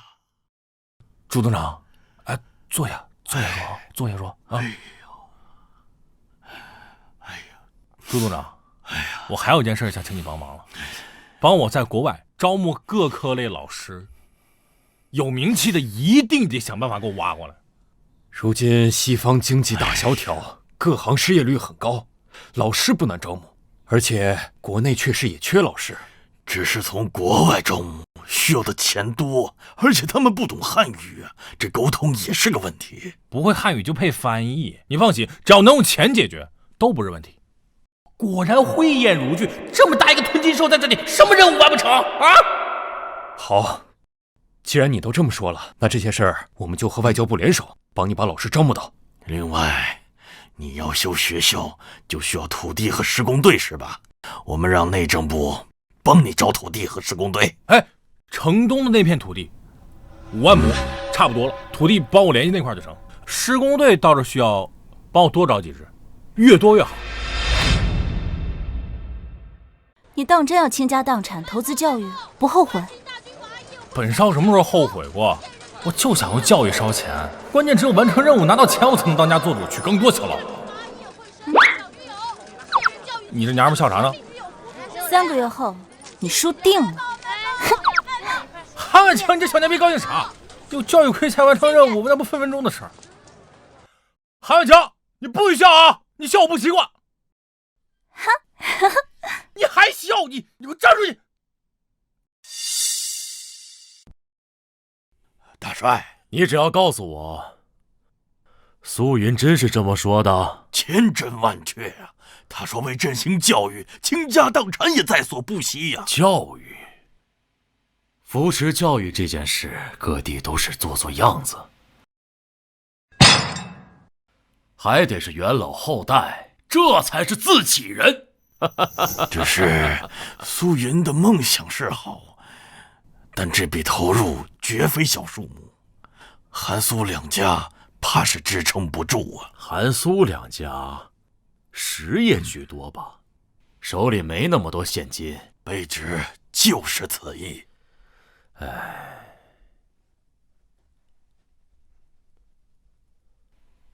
给我接司法院长办公室。武正，从现在开始，盛庆九龙这种模式只准苏云一人开办，再有效仿者一律查封。再有效仿者一律查封。我代苏云谢过大帅。哎，你先别谢我，再去看看苏云那儿还有什么困难，一并帮他解决。啊，学校城那个建设图纸怎么样？回大帅，我已联系了国内著名建筑大师文坛泰斗邵先生，召集国内精英，对大学城进行设计工作。你看我干什么？这些事情赶紧去办呐！是大帅，卑职告辞。快去！来，给你拿着。哎，不给，给我，不给我，给我，哎，就不给。你来苏家做什么呀？我小老婆来苏家，有什么不对吗？你还没赢下赌约，你更没娶她，迟早的事儿。韩婉晴，你吃醋了？我会吃你的醋，做梦去吧。少爷，盛庆酒楼的账册我们整理好了，进来说。哎，现在情况如何啊？盛庆酒楼10日以来净利润十分恐怖，截止直接说净利润啊，少爷，盛庆酒楼这段时间净利润为420万现大洋啊！这么多？这都是少爷的功劳。盛庆酒楼已经成为金陵的标志，所有的金陵的这些巨商啊，全都跑到咱们盛庆酒楼来汇聚的。还好有教育，亏完这些钱分分钟的事儿。你要是没投资教育，有这些利润打底，3个月后你就赢了。没有这些钱，本少也能赢。你以为我不想啊？够系统不让啊！我要拿这些钱去交赌约，系统就把钱收走。结算时间到，任务失败。宿主，亏钱如此简单的事，你居然接连失败2次。那能怪我吗？第一次有肥头大耳背刺我，第二次谁能想到达官显贵和商贾喜欢？新任务，本系统将宿主资金增至1000万，请宿主3个月内亏光所有的钱，包括所有利润。为提高宿主积极性，完成任务可获得5000万英镑奖励。5000万英镑！5000万英镑！什么5000万英镑？我操，活了！没什么，我在想，要多少钱去投资教育？5000万英镑投资教育，5000万可差不多是5亿现大洋。我再想想，投资。你确定有5000万英镑？是的，若宿主还未完成任务，本系统将给予安慰奖励。但任务太难了，还要亏完所有利润。虽说盛庆酒楼因为中秋火爆，就算平时每天也有15万左右利润，一个月可就是450万，一共是1450万。并有其他人模仿盛兴酒楼模式，届时你每个月利润会大幅度降级。那每个月也不会低于100万。你他妈要我在3个月亏光1650万？你别激动啊！我能他妈不激动吗？就算是教育这个东西，现在亏钱，起步阶段也做不到3个月烧光1500万呢。宿主，你修学校城是不是得买地？招募老师、招翻译是不是得花钱？国外招募老师，你接过来是不是也得花钱？这些用不到这么多钱吧？你招50万人给你修学校城，每人每月你给12块大洋，每月薪水600万。3个月就得1800万，还没说其他花销。这么说，我错怪你了？请宿主相信，我是想把钱送到你的手上，让你赢下赌约，娶小老婆。那就完成任务，赢下赌约，娶小老婆。干什么呢？半天不说话。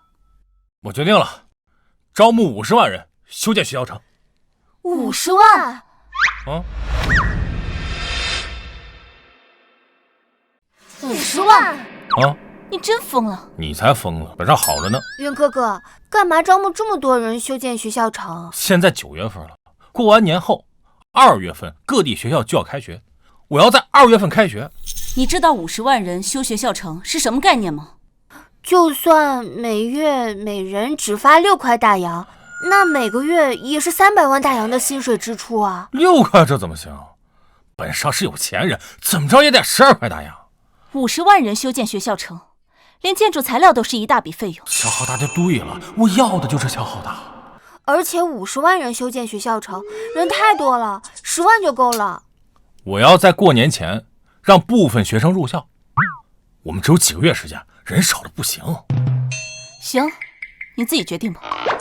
云哥哥，你是不想娶我了？这样赌约该怎么赢啊？诗欣，放心。 本少什么时候做过没谱的事儿？3个月后，本少赢定了。嘿嘿，少爷，我建议您啊，修一条水泥公路，连向城内。城东外那边实在是太偏僻了，陪学生来上学的家长都没地方住。咱们可以学校城附近建一批房屋，出售，还能回血。绝对不行！ 怎么不行？我觉得行。那里的房子有什么价值？学生家长不会为了陪孩子就在那里买房，都要工作生活，学生肯定住校，家长不会陪同的。在那里修建房子就是亏钱的。亏钱好啊。我是说现在亏钱，后面就赚钱，亏钱好啊。都说坏人绞尽脑汁，不如蠢人灵机一动。赵林不愧是我的大聪明。 我决定了，就在学校城周围修建住宅房。云哥哥，在那里修房子，谁买啊？诗欣，你好好看，本少是如何大卖的。儿子，爸，你怎么来了？9月27号，军政部要在玄武湖月季园召开国难募捐晚宴，到时候你跟婉晴一起去。为啥又是我去？ 你不是想当家做主吗？那就多了解军界大佬，否则我们苏家怎么在江南立足啊？行，我去。苏县知啊，学校城的土地都给你安排好了，外交部正在给你联络老师，很快就有眉目了。多谢朱总长。哎，对了，施工队的情况怎么样？这几天前后帮你联系了10支施工队。 现在就等邵大师的图纸了。10支，工人有多少？大概1000多人吧。你放心就是，保证3年后让一座学校城矗立在城东外。才1000多人，不够啊！这么点数，招人，必须招人，至少也得50万人。50万人啊！50万人，各类耗费太大了。 朱总长，我希望这座学校城越快修完越好。县直啊，你还年轻，你未来还有大把时间。我不看未来，我只争朝夕。过年前，我必须让部分学生入学。但现在秋收没那么多青壮啊。长，金陵城内现在总人口数是过100万了吧？ 如果你说户籍人口只有100万左右，但总人口超过150万。据我所知啊，金陵城3大贫民窟容纳了超60万人。这3大贫民窟里边的百姓以南漂青壮居多，我决定招他们进施工队。贫民窟的青壮，他们身体瘦弱，干不了工地的活，那就给他们调养身体呗。现在秋收，乡镇青壮不好找。 那就找城内的。县直啊，钱要用在刀刃上。我这就是刀刃啊！要用刀刃上，我还怎么亏钱啊？我得用在刀背上。县直啊，你再考虑一下。我不考虑，我已经决定了。纨绔、为国为民者，苏云，哪个才是你？少爷，目前盛庆酒楼每日利润大约15万大洋。还好有教育吞金兽，不然得愁死我。行了，我要成立华银集团，这事儿就照您去办吧。少爷，您要做什么呢？当然是投资了。你们俩就来华银集团给我做事儿。好的，少爷，我们全听您的。是，少爷听您的。来，祝我们华银集团大展宏图。周总长，您里面请。不用了，我找苏云，他在家吗？啊，昨晚施工队的徐奋找少爷，今儿一早呢，少爷就去了城西南。城西南？哎，那不是西南角贫民窟所在吗？是啊，少爷想招那些平民进施工队，今儿一早呢，就是办这事儿去了。你家少爷回来，让他来一趟教育部。好，走了。朱总长，慢走啊！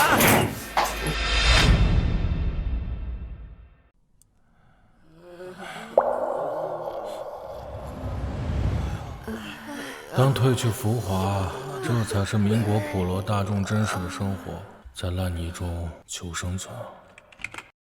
苏少，这平民身体太差，干不了工地活。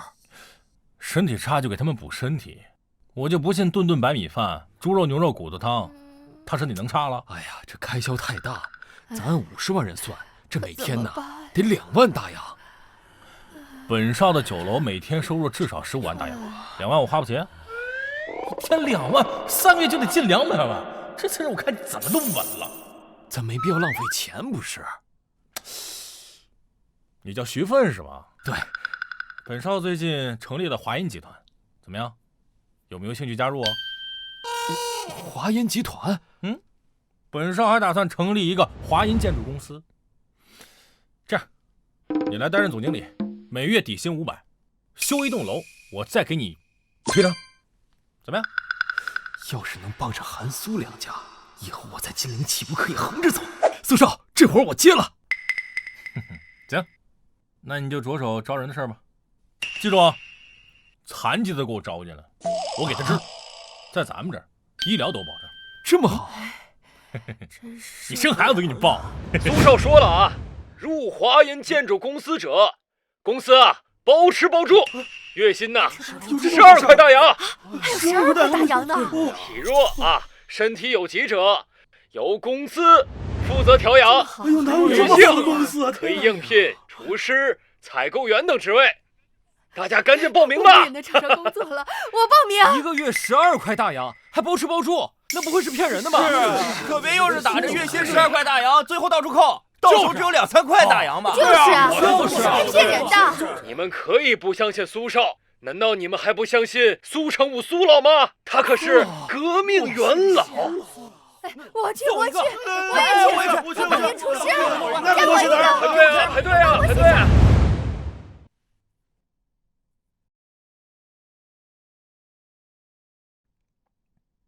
这洋奶茶太甜，不好喝。咱们这种身份得养生。哎，贤耀，你怎么搞起学校了？我爸让我入仕，要把陈家的人脉转化到政坛。他们也会来吗？我爸会动用他的影响力。这倒是。你父亲可是金融界大佬，只是韩婉晴呢？那个女人不识趣，我决定逼她识趣。我挺你。这韩婉晴可是金陵第一才女。对，只有第一才女才配得上我的身份。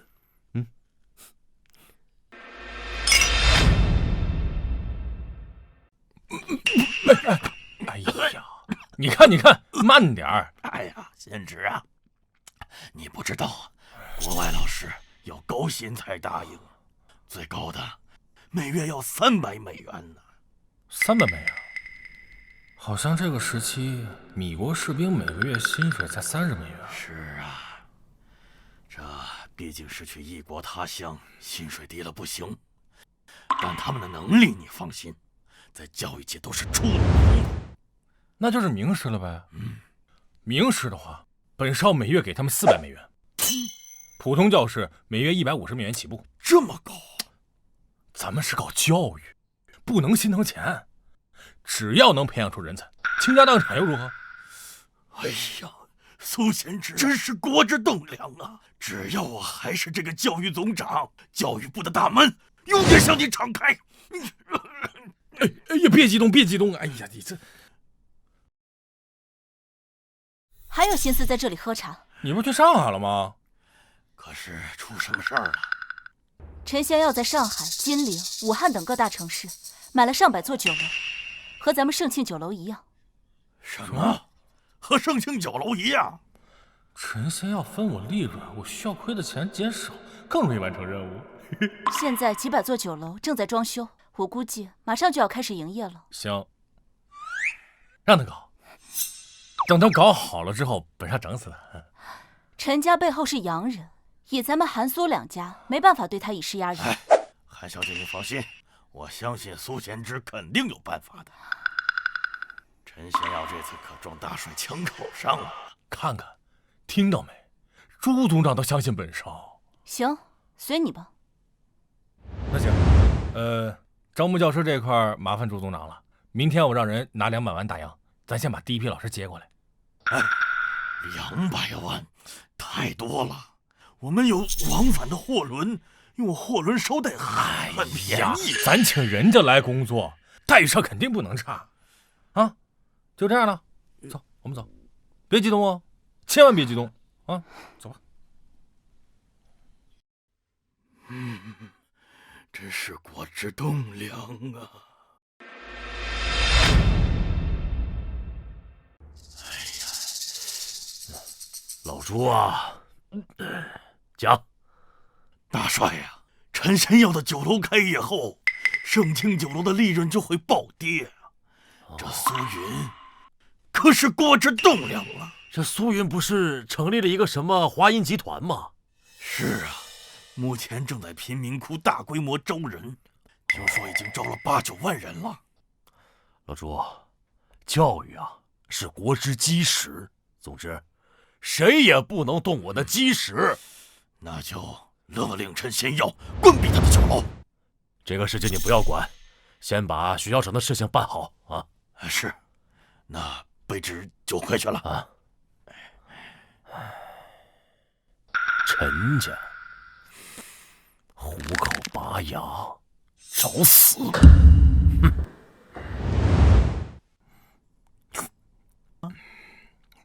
少爷，朱总长来了。朱总长。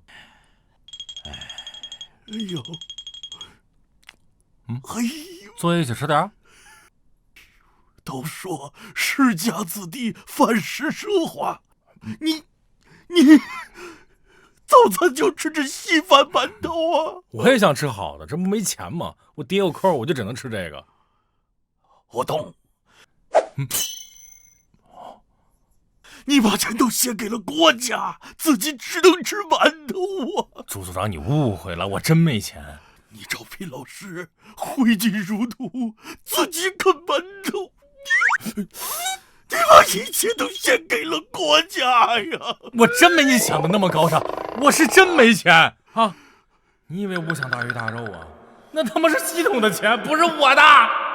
我爹要提我的开销，我兜比脸都干净。你不用解释，我懂。你懂啥了？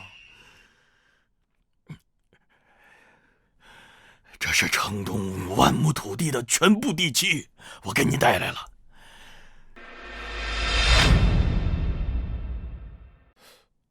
我这还没买呢。哎呀，郊外的地不值钱，政府送你了。我不能占政府便宜啊！本少不差钱，你这不坑我吗？5万亩地，那可是值200万大洋啊！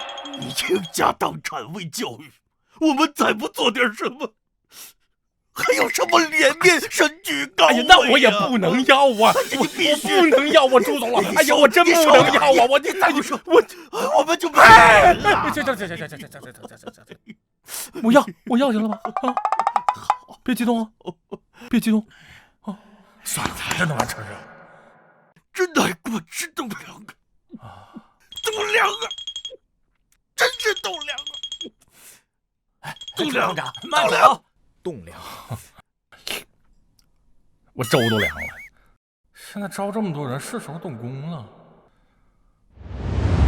你家的大寿有发不错的啊！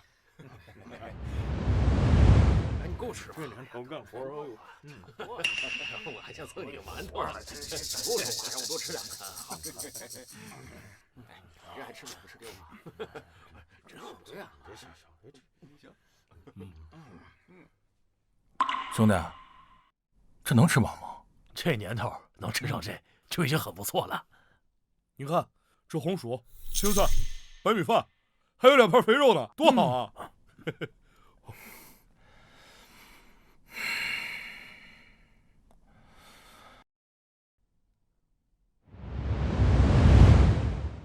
你过来，苏少，你看这还满意不？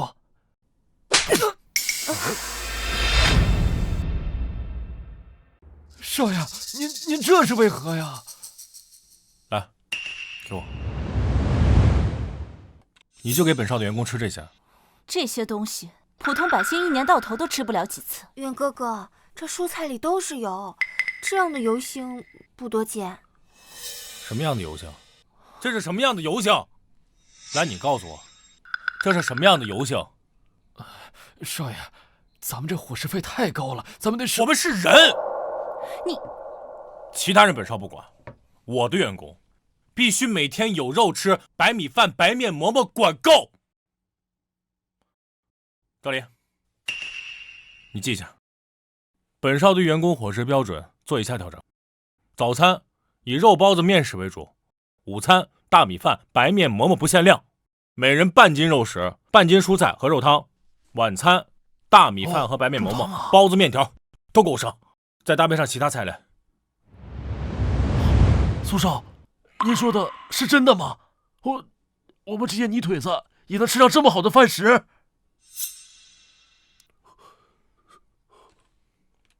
你们不是泥腿子，你们是我的同胞兄弟。咱们生活在同一片热土上。我说过我要让你们吃好吃饱，我就一定会做到。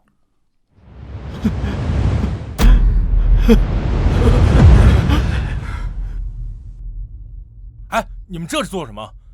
从来没有人把我们泥腿子当人看，只有在您这儿，我们才知道，原来我们还是人。您每月给我们12块大洋的月薪，还让我们吃这么好。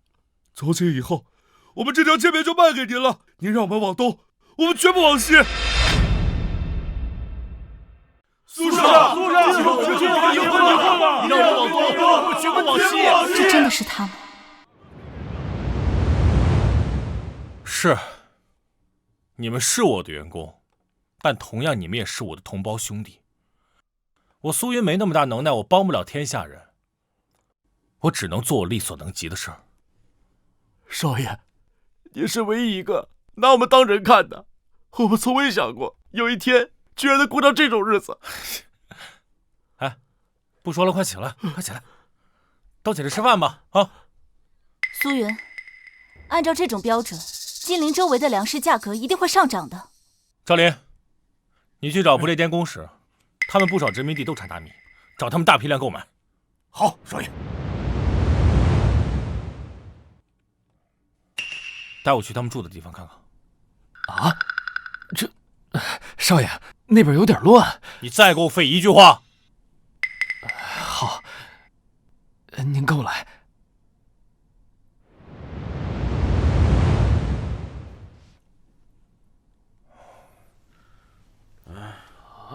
这干什么呢？这是谁呀？谁呀？来，所有工人都住这样的地方，这样省钱，少爷。冬季这几个月，工人都得住在这儿。你告诉我，这样的环境晚上怎么睡？马上给工人修工棚买床。少爷，咱们的标准是什么？屋顶得用青瓦，四周墙壁用砖砌，地面是水泥地。每间宿舍装上门，四周都有窗户。可是这样，咱们会消耗大量的建筑材料，咱们没听到本少的话吗？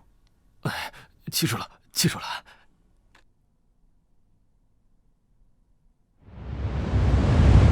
你为什么会如此不惜代价的投资教育？你看啊，这是英国人的，这是法国人的，这个是德国人的，最高的那个是美国人的，就连这一片都是日本人的。但我告诉你，以后这些都是我们的。我们的军舰可以航行到任何一个地方，我们的飞机可以在任何一个地方降落，我们的军队可以打遍全世界。让每一个想要欺负我们的洋人都知道，请注意，他是一名中国公民，他的身后站着一个强大的国家。这些都是因为你投资教育？不是因为我投资教育，是因为未来啊，有千千万万个像我这样的人。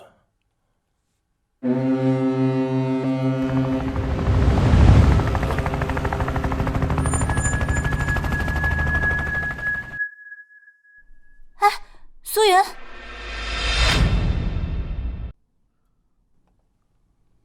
怎么样？害羞个什么劲儿？写的多好啊！雪泥红爪，你这个就叫做不懂欣赏。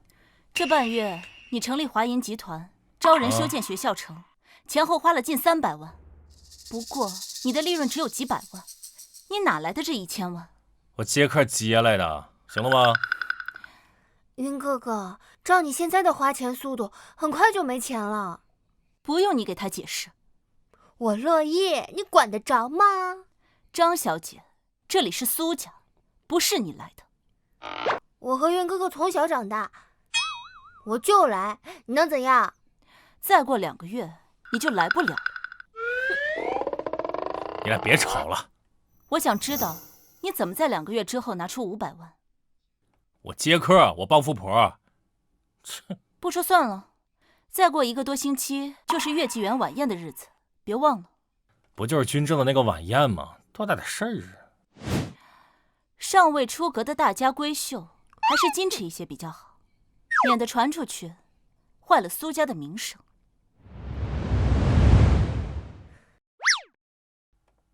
云哥哥，你不说韩婉晴不喜欢你吗？不喜欢我呀？为啥她吃醋啦？吃醋？吃醋？你可拉倒吧，他和酱油还差不多。他就是吃醋了。他那是把苏家的钱当成他自己的了，在那心疼钱呢。榆木脑袋，咱俩是不是青梅竹马？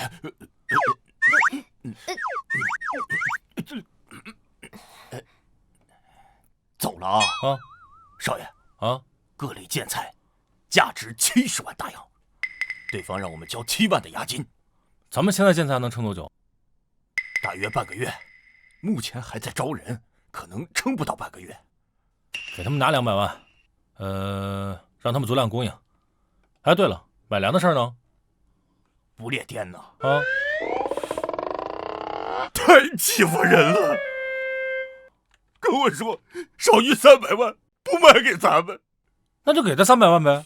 少爷，你真是心疼我，替我出气呢。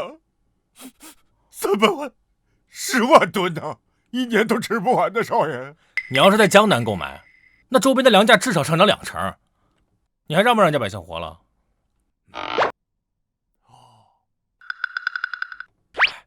哎，你过来，你看我画的怎么样？嘿，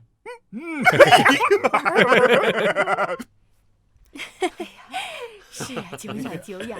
张长官，好久不见，久违久违，来，我敬你一杯。都是小事，也是有缘啊，真是难得。好，上去吧。诸位，晚上好！如今国难当头，望各位慷慨解囊，助我们整编军队。何总长，只要军方给我们10年采购权，我赵家立刻捐500万。只要何总长答应，我太仓杨家也捐500万大洋。军购权不能给他们，但不能直接拒绝。何总长，您还在犹豫什么呢？是这样的，这个军队的采购权呢，它是产品质量决定的。这个您放心，我们的产品肯定没有问题。这些人居然要军购？爷爷说，至少80%财政都要充军费，500万换10年军购，血赚。你干嘛？干他们！韩苏两家捐款1000万，以筹国事。爷爷让你私下募捐，这是结仇。苏贤侄，你不是开玩笑的吧？本少从来不开玩笑。苏云，你几个意思？没什么意思啊。何总长不是说了吗？国家要重整军备，我捐1000万以筹国事啊。苏少想捐款可以在后面，为何非得现在啊？不为什么，就是看你们不爽。你这样做，令尊知道吗？本少这苏家独子，这点主我还是能做的。苏少爷大气，出手就是1000万。做事儿得要先来后到。赵公子与何总长商谈军购，你插嘴可不太好。今晚是国难募捐晚宴，捐款难道不是正事吗？看来你是真的喜欢上这个纨绔了。不是你屁话怎么那么多啊？我就插嘴了，你能咋的吧？起来了呢，吓我一跳。令尊和苏老爷子是同谋元老，我自然不能拿你怎么样。但我能让你的酒楼倒闭。我学了你的酒楼经营模式，在全国各地开了上百家分店，你的酒楼怕是没人了吧？枉你自诩才华无双，原来也抄袭。苏云能开，我为何不能开？况且我比他开得更好啊！你真开了上百家？有问题？太好了！仙耀，这小子不会是傻了吧？我开酒楼抢你生意，你不生气？我生什么气？本少笑还来不及呢。盛庆酒楼赚不到钱，你就输了。我心里有数啊。苏大少爷，都这个时候了，还笑得出来？笑得出来啊！好像大帅只许苏云开这酒楼，不许其他人开吧？这事儿没张扬，大帅想给陈仙耀长长记性。这1000万我们会送至军政部，我们走。哎，干啥呀？本少正高兴呢，莫拽我。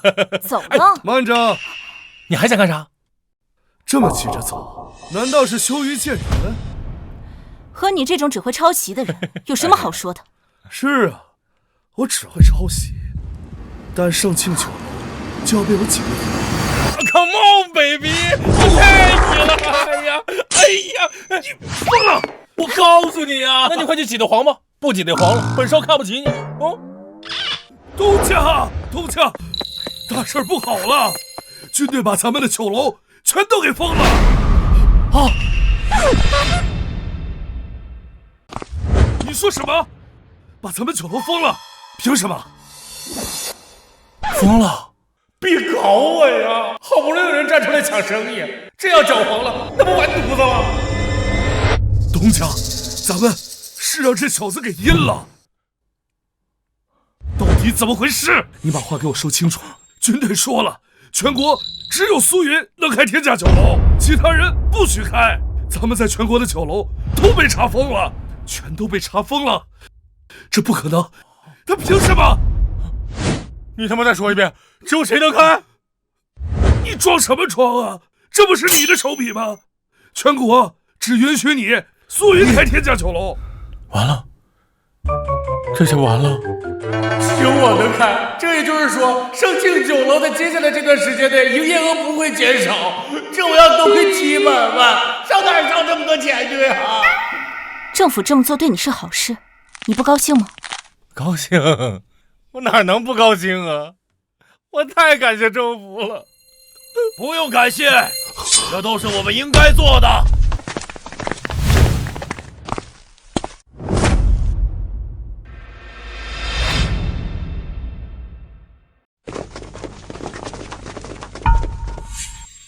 谁是苏云呢？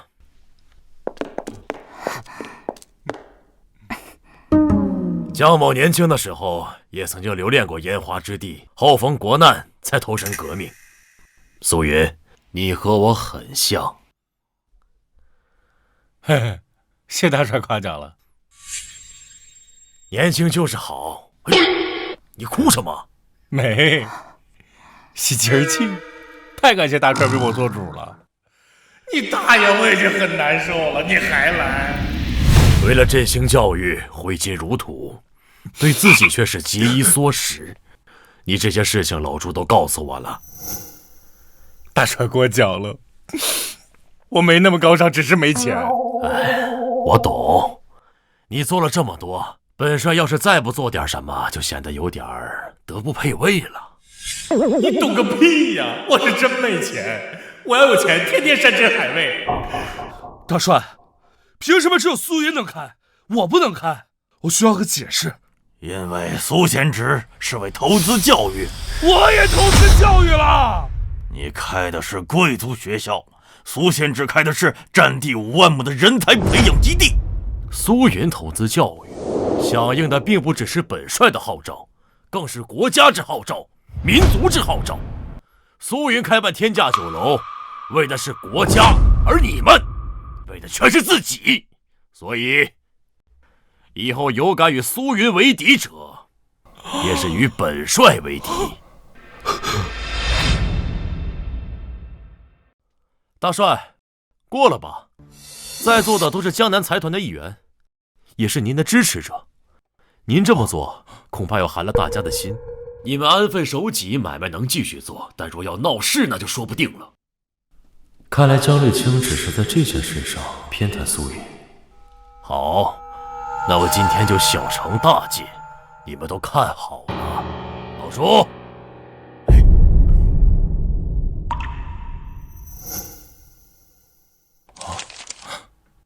这什么？陈仙药在全国各大城市所开办的酒楼及收益，全归苏云所有。本帅也已经命人定制好了盛庆酒楼的牌匾，现在应该已经挂起来了。归我所有？对呀，大帅看你对教育投资太大，所以把上百座酒楼都给你了。你可不能让我失望啊！从今天起，各级政府无权过问华银集团所有事务，想做什么就做什么。如果有什么风雨险阻，有我们这帮老家伙顶着，我看谁敢对你动手，我就看好你。不公平啊！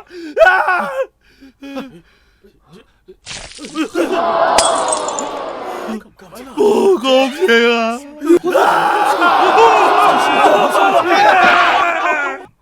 苏云，苏云，我看好你啊！看好你呀，苏云！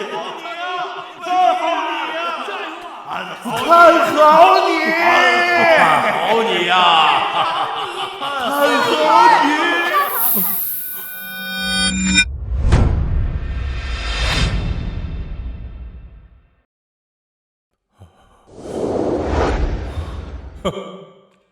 我就想亏点钱，怎么这么难啊？所有人都背刺我。大夫说你这段时间太劳累，要好好休息，多喝点鸡汤补补。云哥哥，喝我的甲鱼汤可鲜美了。我未婚夫我会照顾，你来做什么呀？我和云哥哥早就私定终身，我才是第一个进门的。我看你从昨天晚上开始身体就不是很舒服，怎么回事？让你们这么拽来拽去的，我身体能舒服吗？云哥哥，你可得多休息才行啊！你要是身体不舒服的话，公司的事情交给我来管。不行，那么多员工还等着我养，怎么能不管？你要再给我来几下子，那不就是彻底完犊子了？少爷，我有事向您汇报。他这几天身体不舒服，你过几天再来吧。哎，别让他进来，进来。少爷，我接了政府文件，对各大城市的酒楼进行了统筹和预估。你就直接说，所有的酒楼，包括咱们自己的，一天净利润有多少？100万左右。100万大洋啊？你没说错。因为咱们酒楼主要针对的是达官贵人和商界巨贾，非大宗贸易不会来咱们盛庆酒楼，所以每日只有100万。您别嫌少啊。少？这可太多了，我的亲娘啊！哎，这他妈还有2个月，怎么亏得完？多点不好吗？这些收入够你大规模投资教育了。我有点不舒服，你们先出去行吗？我想静静。没发烧，怎么回事？有了，系统对员工薪水做要求，但没对福利做要求啊。我决定了，我要给员工增加福利待遇。但是你给他们的福利待遇已经够好了。这你别管，赵林，你记上。第一，华银集团旗下所有产业必须得有员工宿舍。第二，每逢过年过节，必须给员工发放福利待遇，可以是钱，也可以是柴米油盐，但是不能低于员工1个月薪水。投资教育可以说是得大帅府青睐，这和提供员工待遇有什么关系啊？哎，你别管。第三，员工每日实行8小时工作制，上午休2，每日工作超过8小时，按双倍薪水计算。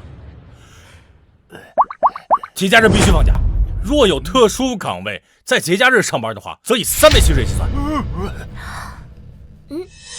云哥哥，现在几乎所有公司都是工作11、12小时，要是工厂工作13、14小时更是常态。你这样会让整个商界敌视你。那更好，本少希望他们所有人都和本少进行商业竞争。一旦整个商界敌视你，他们会联合起来孤立你，这样他们会搅黄你的买卖。哼，有这好事？我的意思是，我得给商界立一个标杆啊！如果他们敢敌视我的话，那我就挖他们墙角。少爷，您要是这么想给员工发福利，咱能否增加一个孕妇带薪休假？员工的妻子怀孕了，让这个员工也有陪孕假，育儿补贴、生育补贴全安排。不愧是卧龙，就这么高。少爷，那我们就往大了说了，咱们再给员工的子女给他建个学校，免费上学；给员工修医院，免费就医。哎呀，来，你就是我的福星啊！公司的未来就靠你了。少爷放心，我一定会让公司做大做强，再创辉煌。做大做强就不用了，你就给我想着怎么对员工好就怎么来。少爷您瞧好了，我别的能力没有，这一块手拿把攥的。我太相信你了，你先下去吧。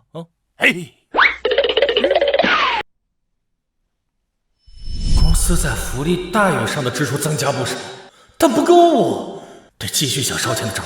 宿主，我看不下去了，不就是亏钱吗？多简单的事啊！简单？这是6000万呢！招募教师、工人耗费300万，支付2次材料的费用花了400万，买粮花了300万，这月给员工发薪水花了350万。员工薪水才350万，你不行啊！绝大部分工人他都没有做满月呀，我发不了那么多呀，就只有等到下个月才能给员工发满月的薪水啊。我现在手里还有200万大洋，未来的2个月还有6000万大洋，你说我这怎么亏？看你这么为难的份上，本系统帮帮你吧。狗系统，你不坑我就谢天谢地了，还帮我？我给你亏钱100法，亏钱还不是轻轻松松的事。亏钱100法，那我得好好看看。一个人傻笑什么呢？我在想着怎么赚钱啊。这样，你们俩先回去，我琢磨一会儿啊，行吗？那云哥哥，我明天再来。好，先这样，快去。你也回去吧啊！一定要记得喝。那。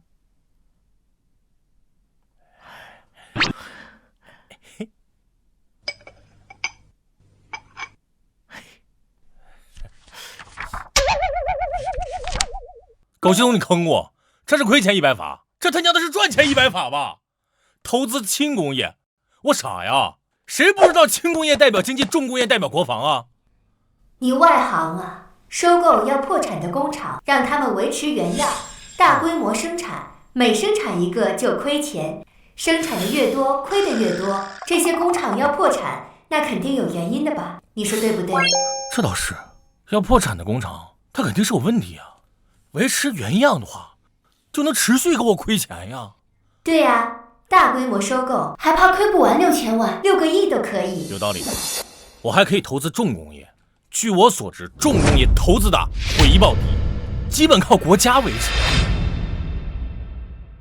对了，你把格局打开，我国缺少工业人才，去西方招，这不又烧钱吗？哎，对，去西方招工业人才，那不得老费钱了，对吧？你还可以开军工厂。你当我傻？军火老赚钱了，你开军工厂不得赚飞了？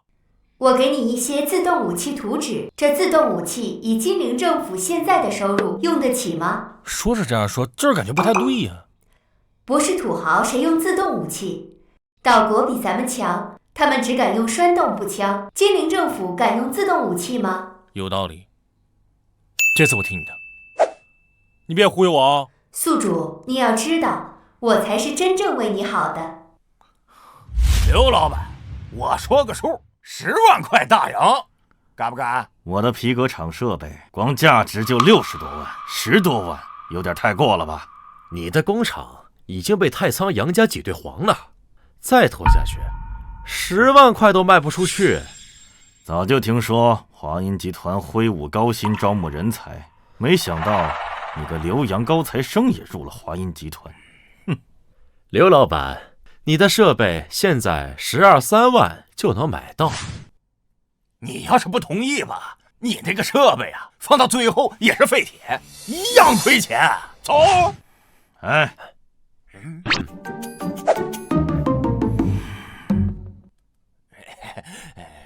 好吧，你们可真会挑时候。听说你们已经收了10多家工厂。刘老板消息有些过时，已经收购40多家了。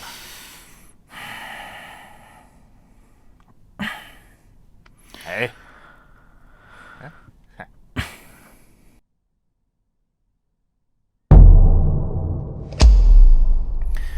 你们为何要收购这么多快破产的工厂？便宜，这里面有的是被挤兑的，有的是偷工减料破产的，当然了，也包括你。你以为我想啊？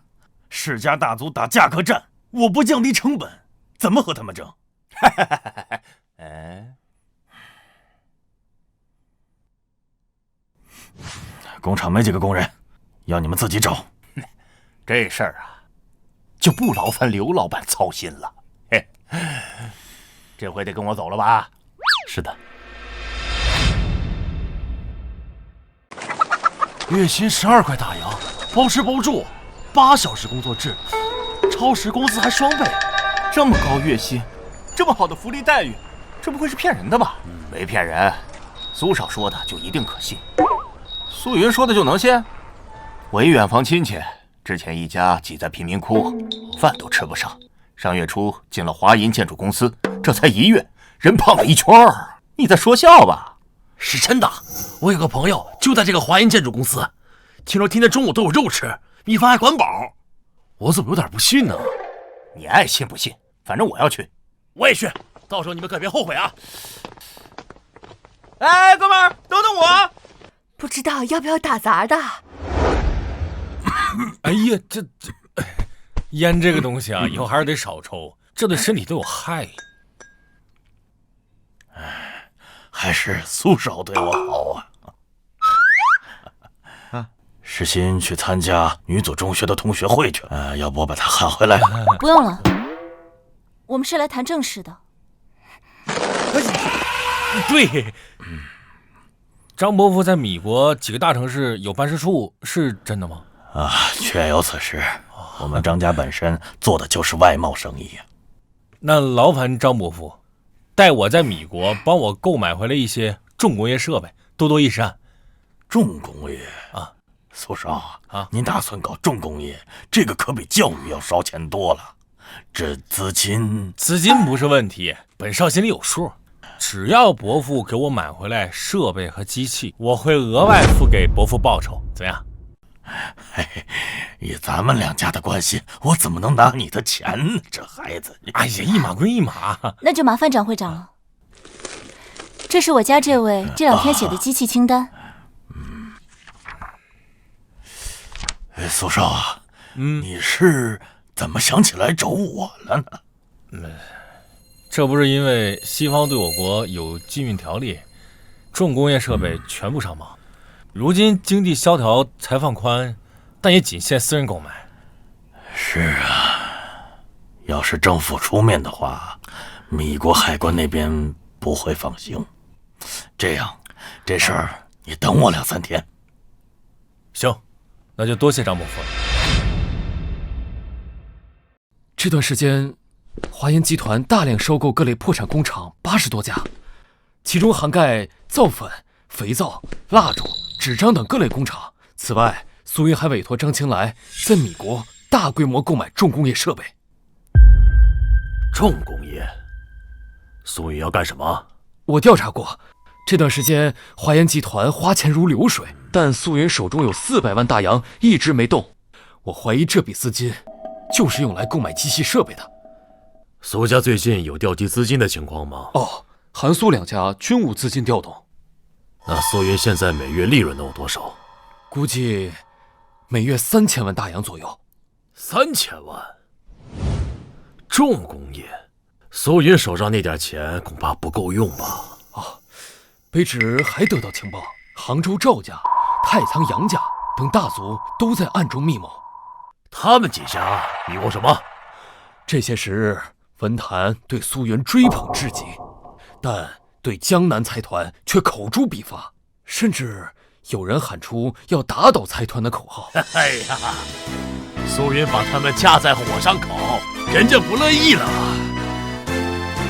这个苏云呐，振兴教育、重整工业都干系重大，你要替我保护好他，明白吗？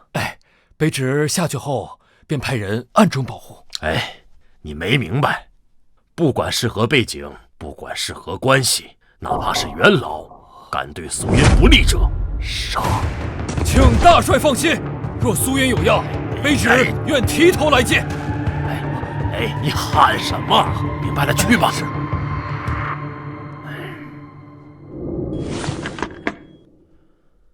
吉安内政部，华银集团可以免税开采矿产资源，全国矿产任由华银集团调用。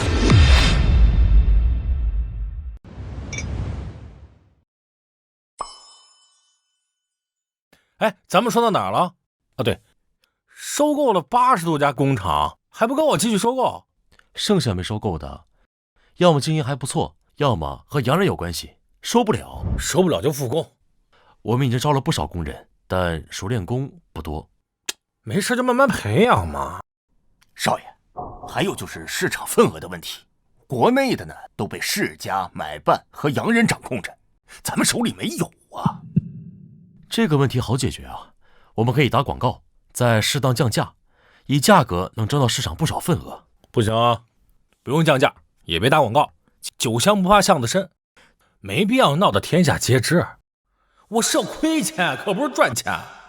你不打广告，不降价，怎么跟他们争这市场份额？你傻呀，降价了，损失的是咱们自己的利润。少爷，如果说咱们降低制造成本呢？也不行，不能坏了口碑。制造成本可以高，但绝不能低。我明白了，您是要以质量取胜。你小子不愧留过洋，脑子就是好使。云哥哥，我爸让你过府一趟，说机器设备的事儿有眉目了。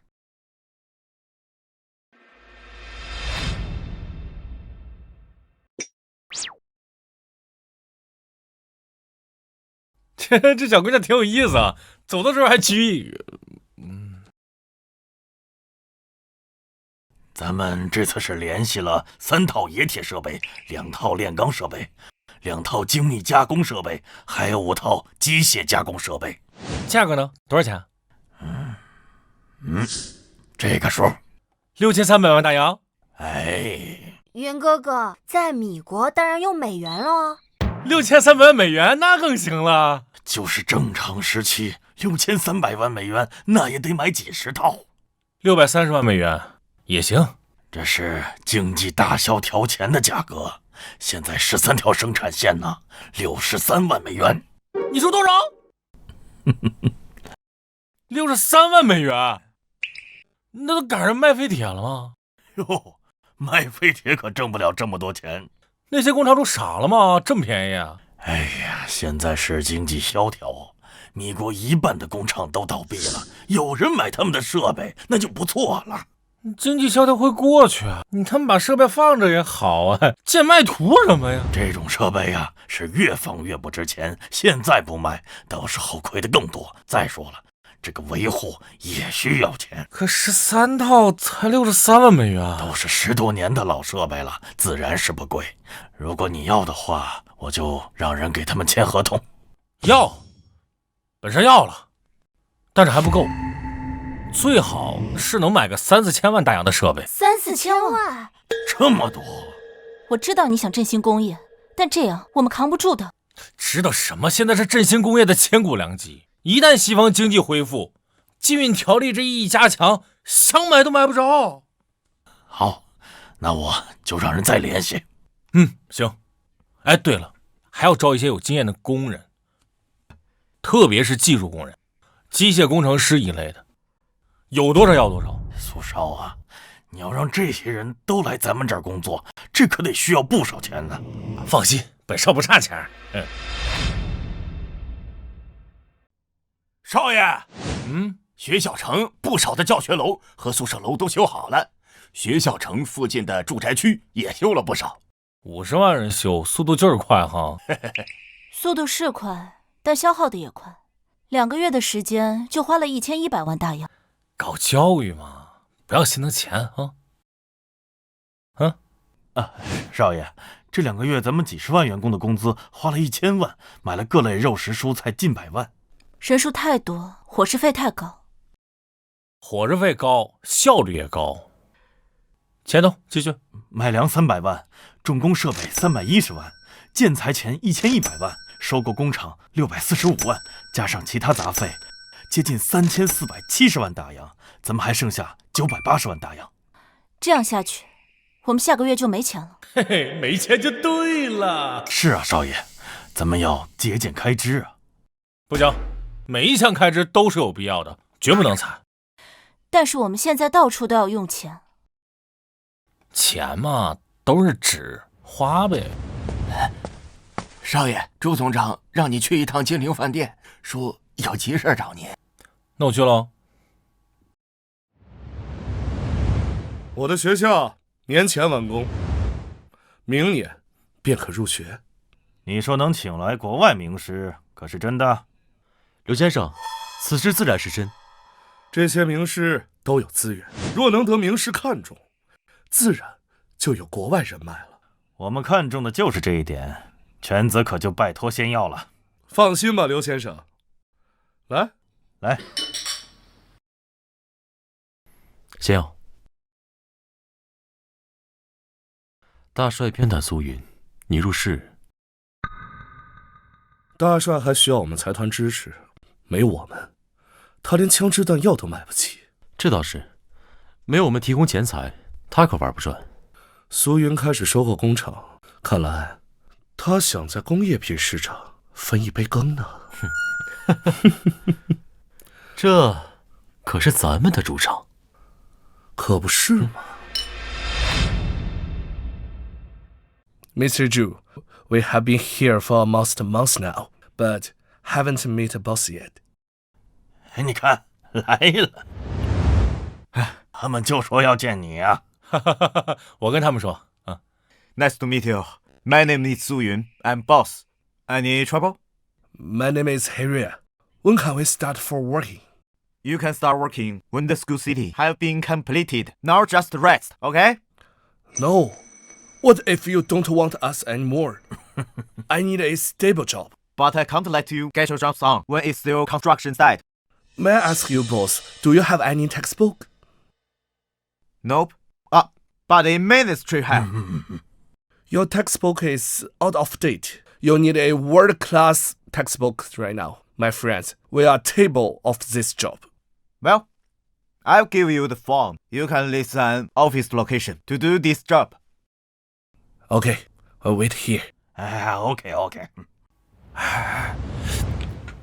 这些老外啊，怕我反悔，不要他们了。是啊，这几年西方的失业率太恐怖了，一个职位有上千人去抢。现在他们薪水高，不想失去工作，干得好，给他们加薪。Cheers。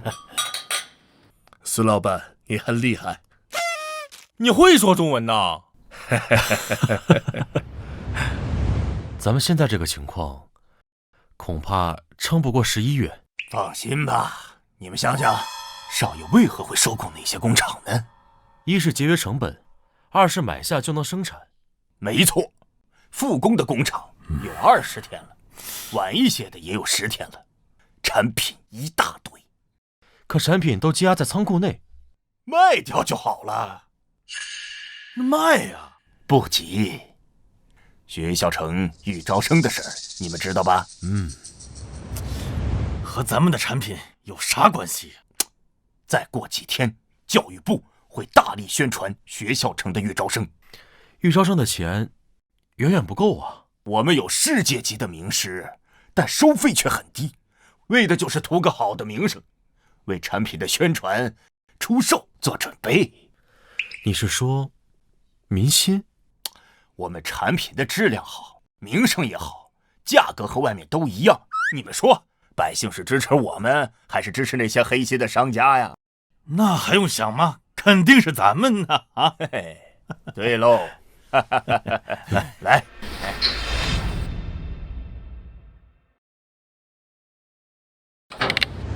老朱啊，大帅，学校城开始预招生没有？开始招生了。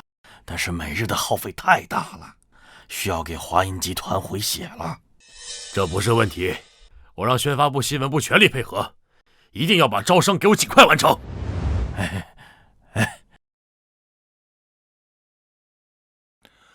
你递上来的文件我看了啊，学校城准备预招生了是吧？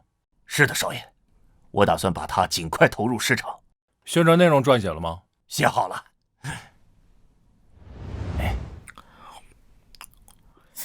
你这说什么最大学校城，什么国际名师，这些哗众取宠的通通删了。删了？少爷，这是我们的优势啊！不是优势，我还不删呢。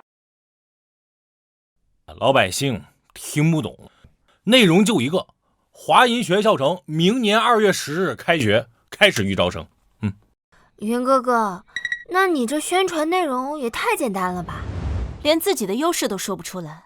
别人凭什么选华银学校城？这才没人来嘛！老百姓又不懂，咱们宣传的主要目的就是告诉他们，明年学校开学。随你吧。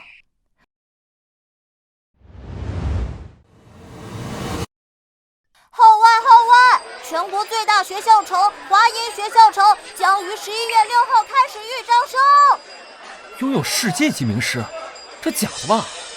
我见过，金陵饭店就有洋人。可是这1年学费才2块大洋，是初小1年2块，那也低啊！这学费和国立一样，而且还没有报名费、学杂费这些。这倒是，国立小学看着2块，但这住宿费、报名费、学杂费等，没有20块大洋上不了学。哎，可是你看这学校它有点偏啊！哎呀，要是拥有世界级名师，还只收2块大洋，偏我也让我娃去这上学。就是。只是不知真假，这上面不写了吗？华研集团总部外事报名点。走，咱们去问问。走。哎，我也去。走。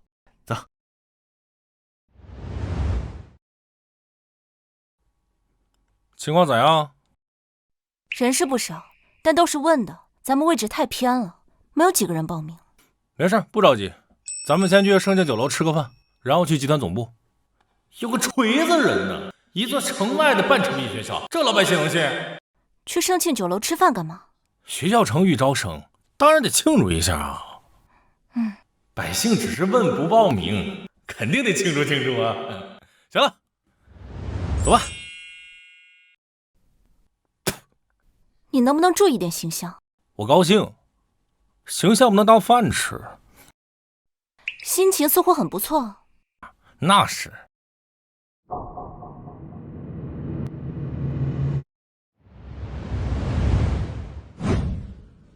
快点儿，晚些就没名额了。哎，你等会儿，你们这干嘛呢？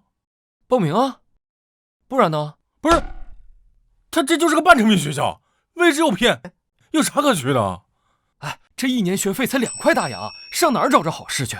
这学费和国立学校一样啊，有必要去华阴学校城吗？这能一样吗？国立初小学费2块，报名费3块，住宿费8块，学杂费5块，这华阴学校城一共才2块大洋。哎，不跟你说了。哎，你这，我看你孩子挺好的，别把孩子耽误了。现在误人子弟的学校不在少数。这，你不是他们都来问问的吗？应该去问问先前报纸上说的，只要2块大洋学费是不是真的？各大报纸怎么把华阴学校城收费标准看得这么仔细？谁干的？少爷，少爷，您来了也不提前说一声，我好过来接您呢。是不是你这个浓眉大眼的违背了指令，买通各大报纸宣传学校城的？少爷，我哪有那么大的本事啊？这事儿啊，多亏你。多亏我？您现在备受文坛大佬们的青睐，那些老先生天天在报纸上夸你。那是谁把咱们学校城收费信息告诉他们的？政府啊，昨天开始大力宣传咱们学校城的事儿，加上各大报社争着抢着上头版头条，现在不光是咱们江南地区，中原那边都宣传出去了。中原都宣传出去了？哎呦，老天爷玩死我了！那现在有多少人报名？小学、中学加一块儿有8000多人吧？有这么多人啊？因为咱们学校城只收学费，跟那些国立学校比降太多了。都怪我没了解清楚，我这就学费没学杂费这些，可不就低价了吗？你估计咱们能遇到多少学生？金陵的适龄儿童有30多万，除去2块大洋拿不出来的，还得有10几万。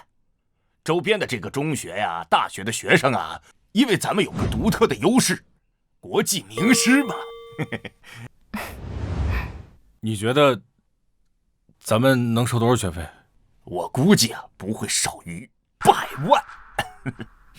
11月的建筑材料至少600万，员工薪水差不多650万，菜钱估摸着60、70万，招技术人才，修工业园区，再加机器设备，这100万不影响，妥了。我看你似乎每次赚钱都不开心，能告诉我为什么吗？有吗？我不开心吗？我是不开心，我懊恼，没做到最好。真是这样的？真是这样。谁别人谁是狗。汪汪汪！狗系统，狗犊子。对了，张师新让我告诉你，过段时间商会在下关码头长江别院举行研商会。怎么不叫他亲自来告诉我？人家一心想做你的贤内助，跑商学院进修去了。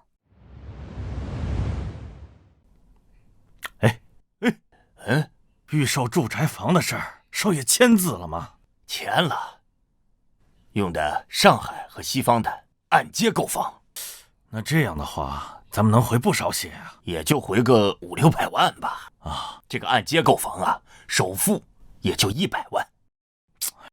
这100来万，那也不够啊。工业品是大头啊，以咱们少爷这名头，回个1、2千万，轻轻松松啊。我在这上面找金陵挺费劲，来，你帮我找找。搁下面呢？看都没看你画的呀！你说搁下边就搁下边呢，我还真得信你。搁下边呢？好，好，啊，知道了。机器设备的事谈好了。这次谈了160多条生产新设备，冶铁、炼钢、精密加工，应有尽有。总价多少？650万美元，相当于3050万大洋。行，我全要了。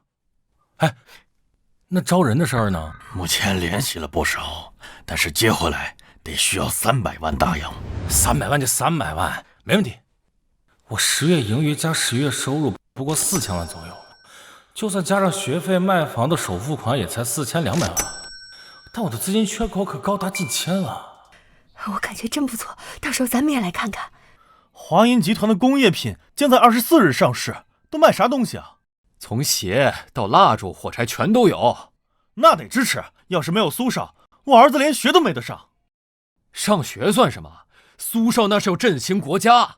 振兴国家？听说苏少买了机器制造武器，为了让咱们不受洋人欺负。这就是苏少为国为民呐。是啊，哎呀，是啊，这上学这事儿，咱可是正儿八经的享受到了实惠。是支持苏少，支持苏少，支持苏少，支持苏少，支持苏少，支持苏少。马上就到月底发薪水了，我们的钱不够，就连建筑材料的钱也才支付部分。此外，还需要修建工业园区、招人、材料等，这些需要近200万元。可我们现在的资金缺口已经达到近1000万元。小问题，12月1日发工资，建筑材料的钱也在12月1日支付，先欠着呗。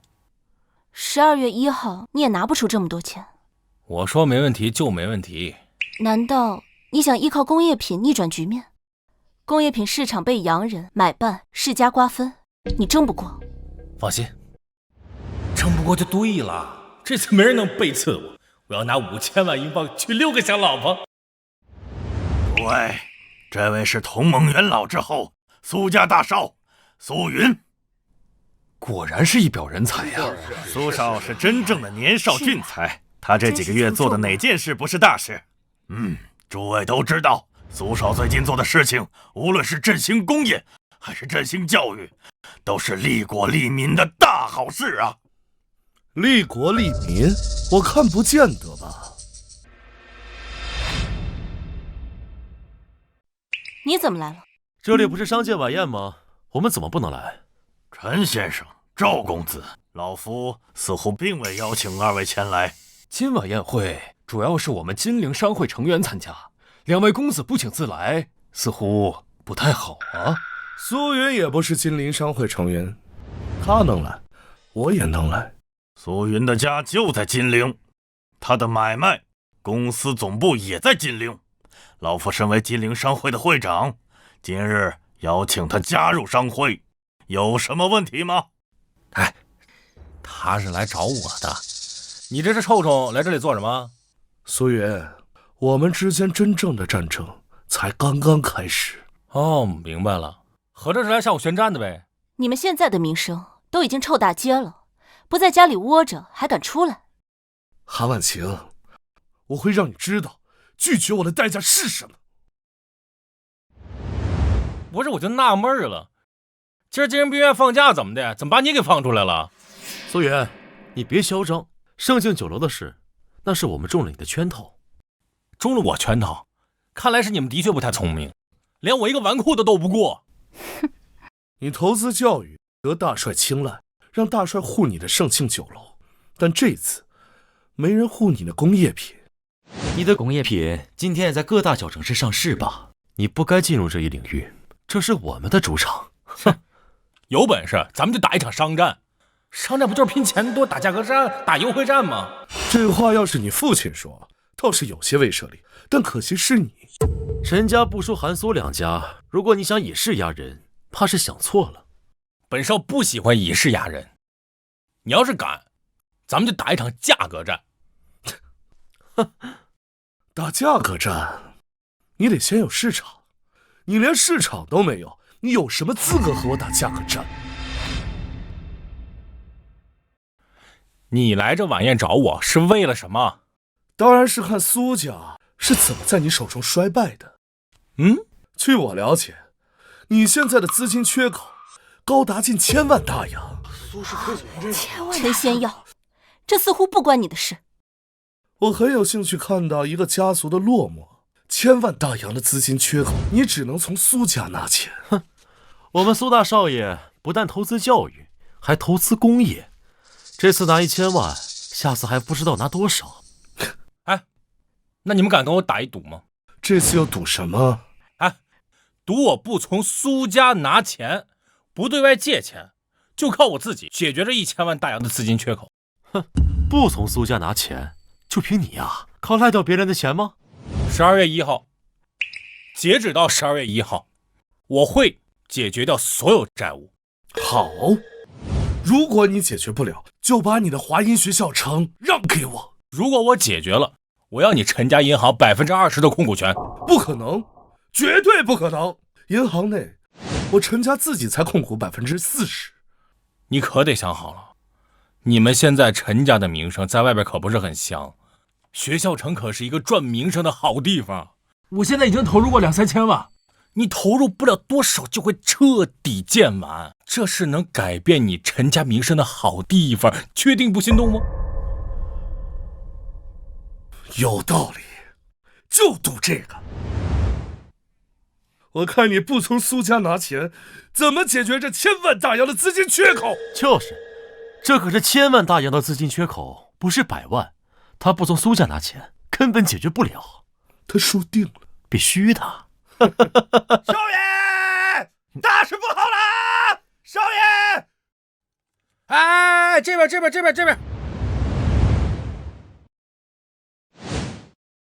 哎，别着急，卧龙来慢慢说。怎么了？不好了？少爷，近日上架所有货品全部卖光，已经爆单，净利润达2100余万元。这么多！ 2100余万！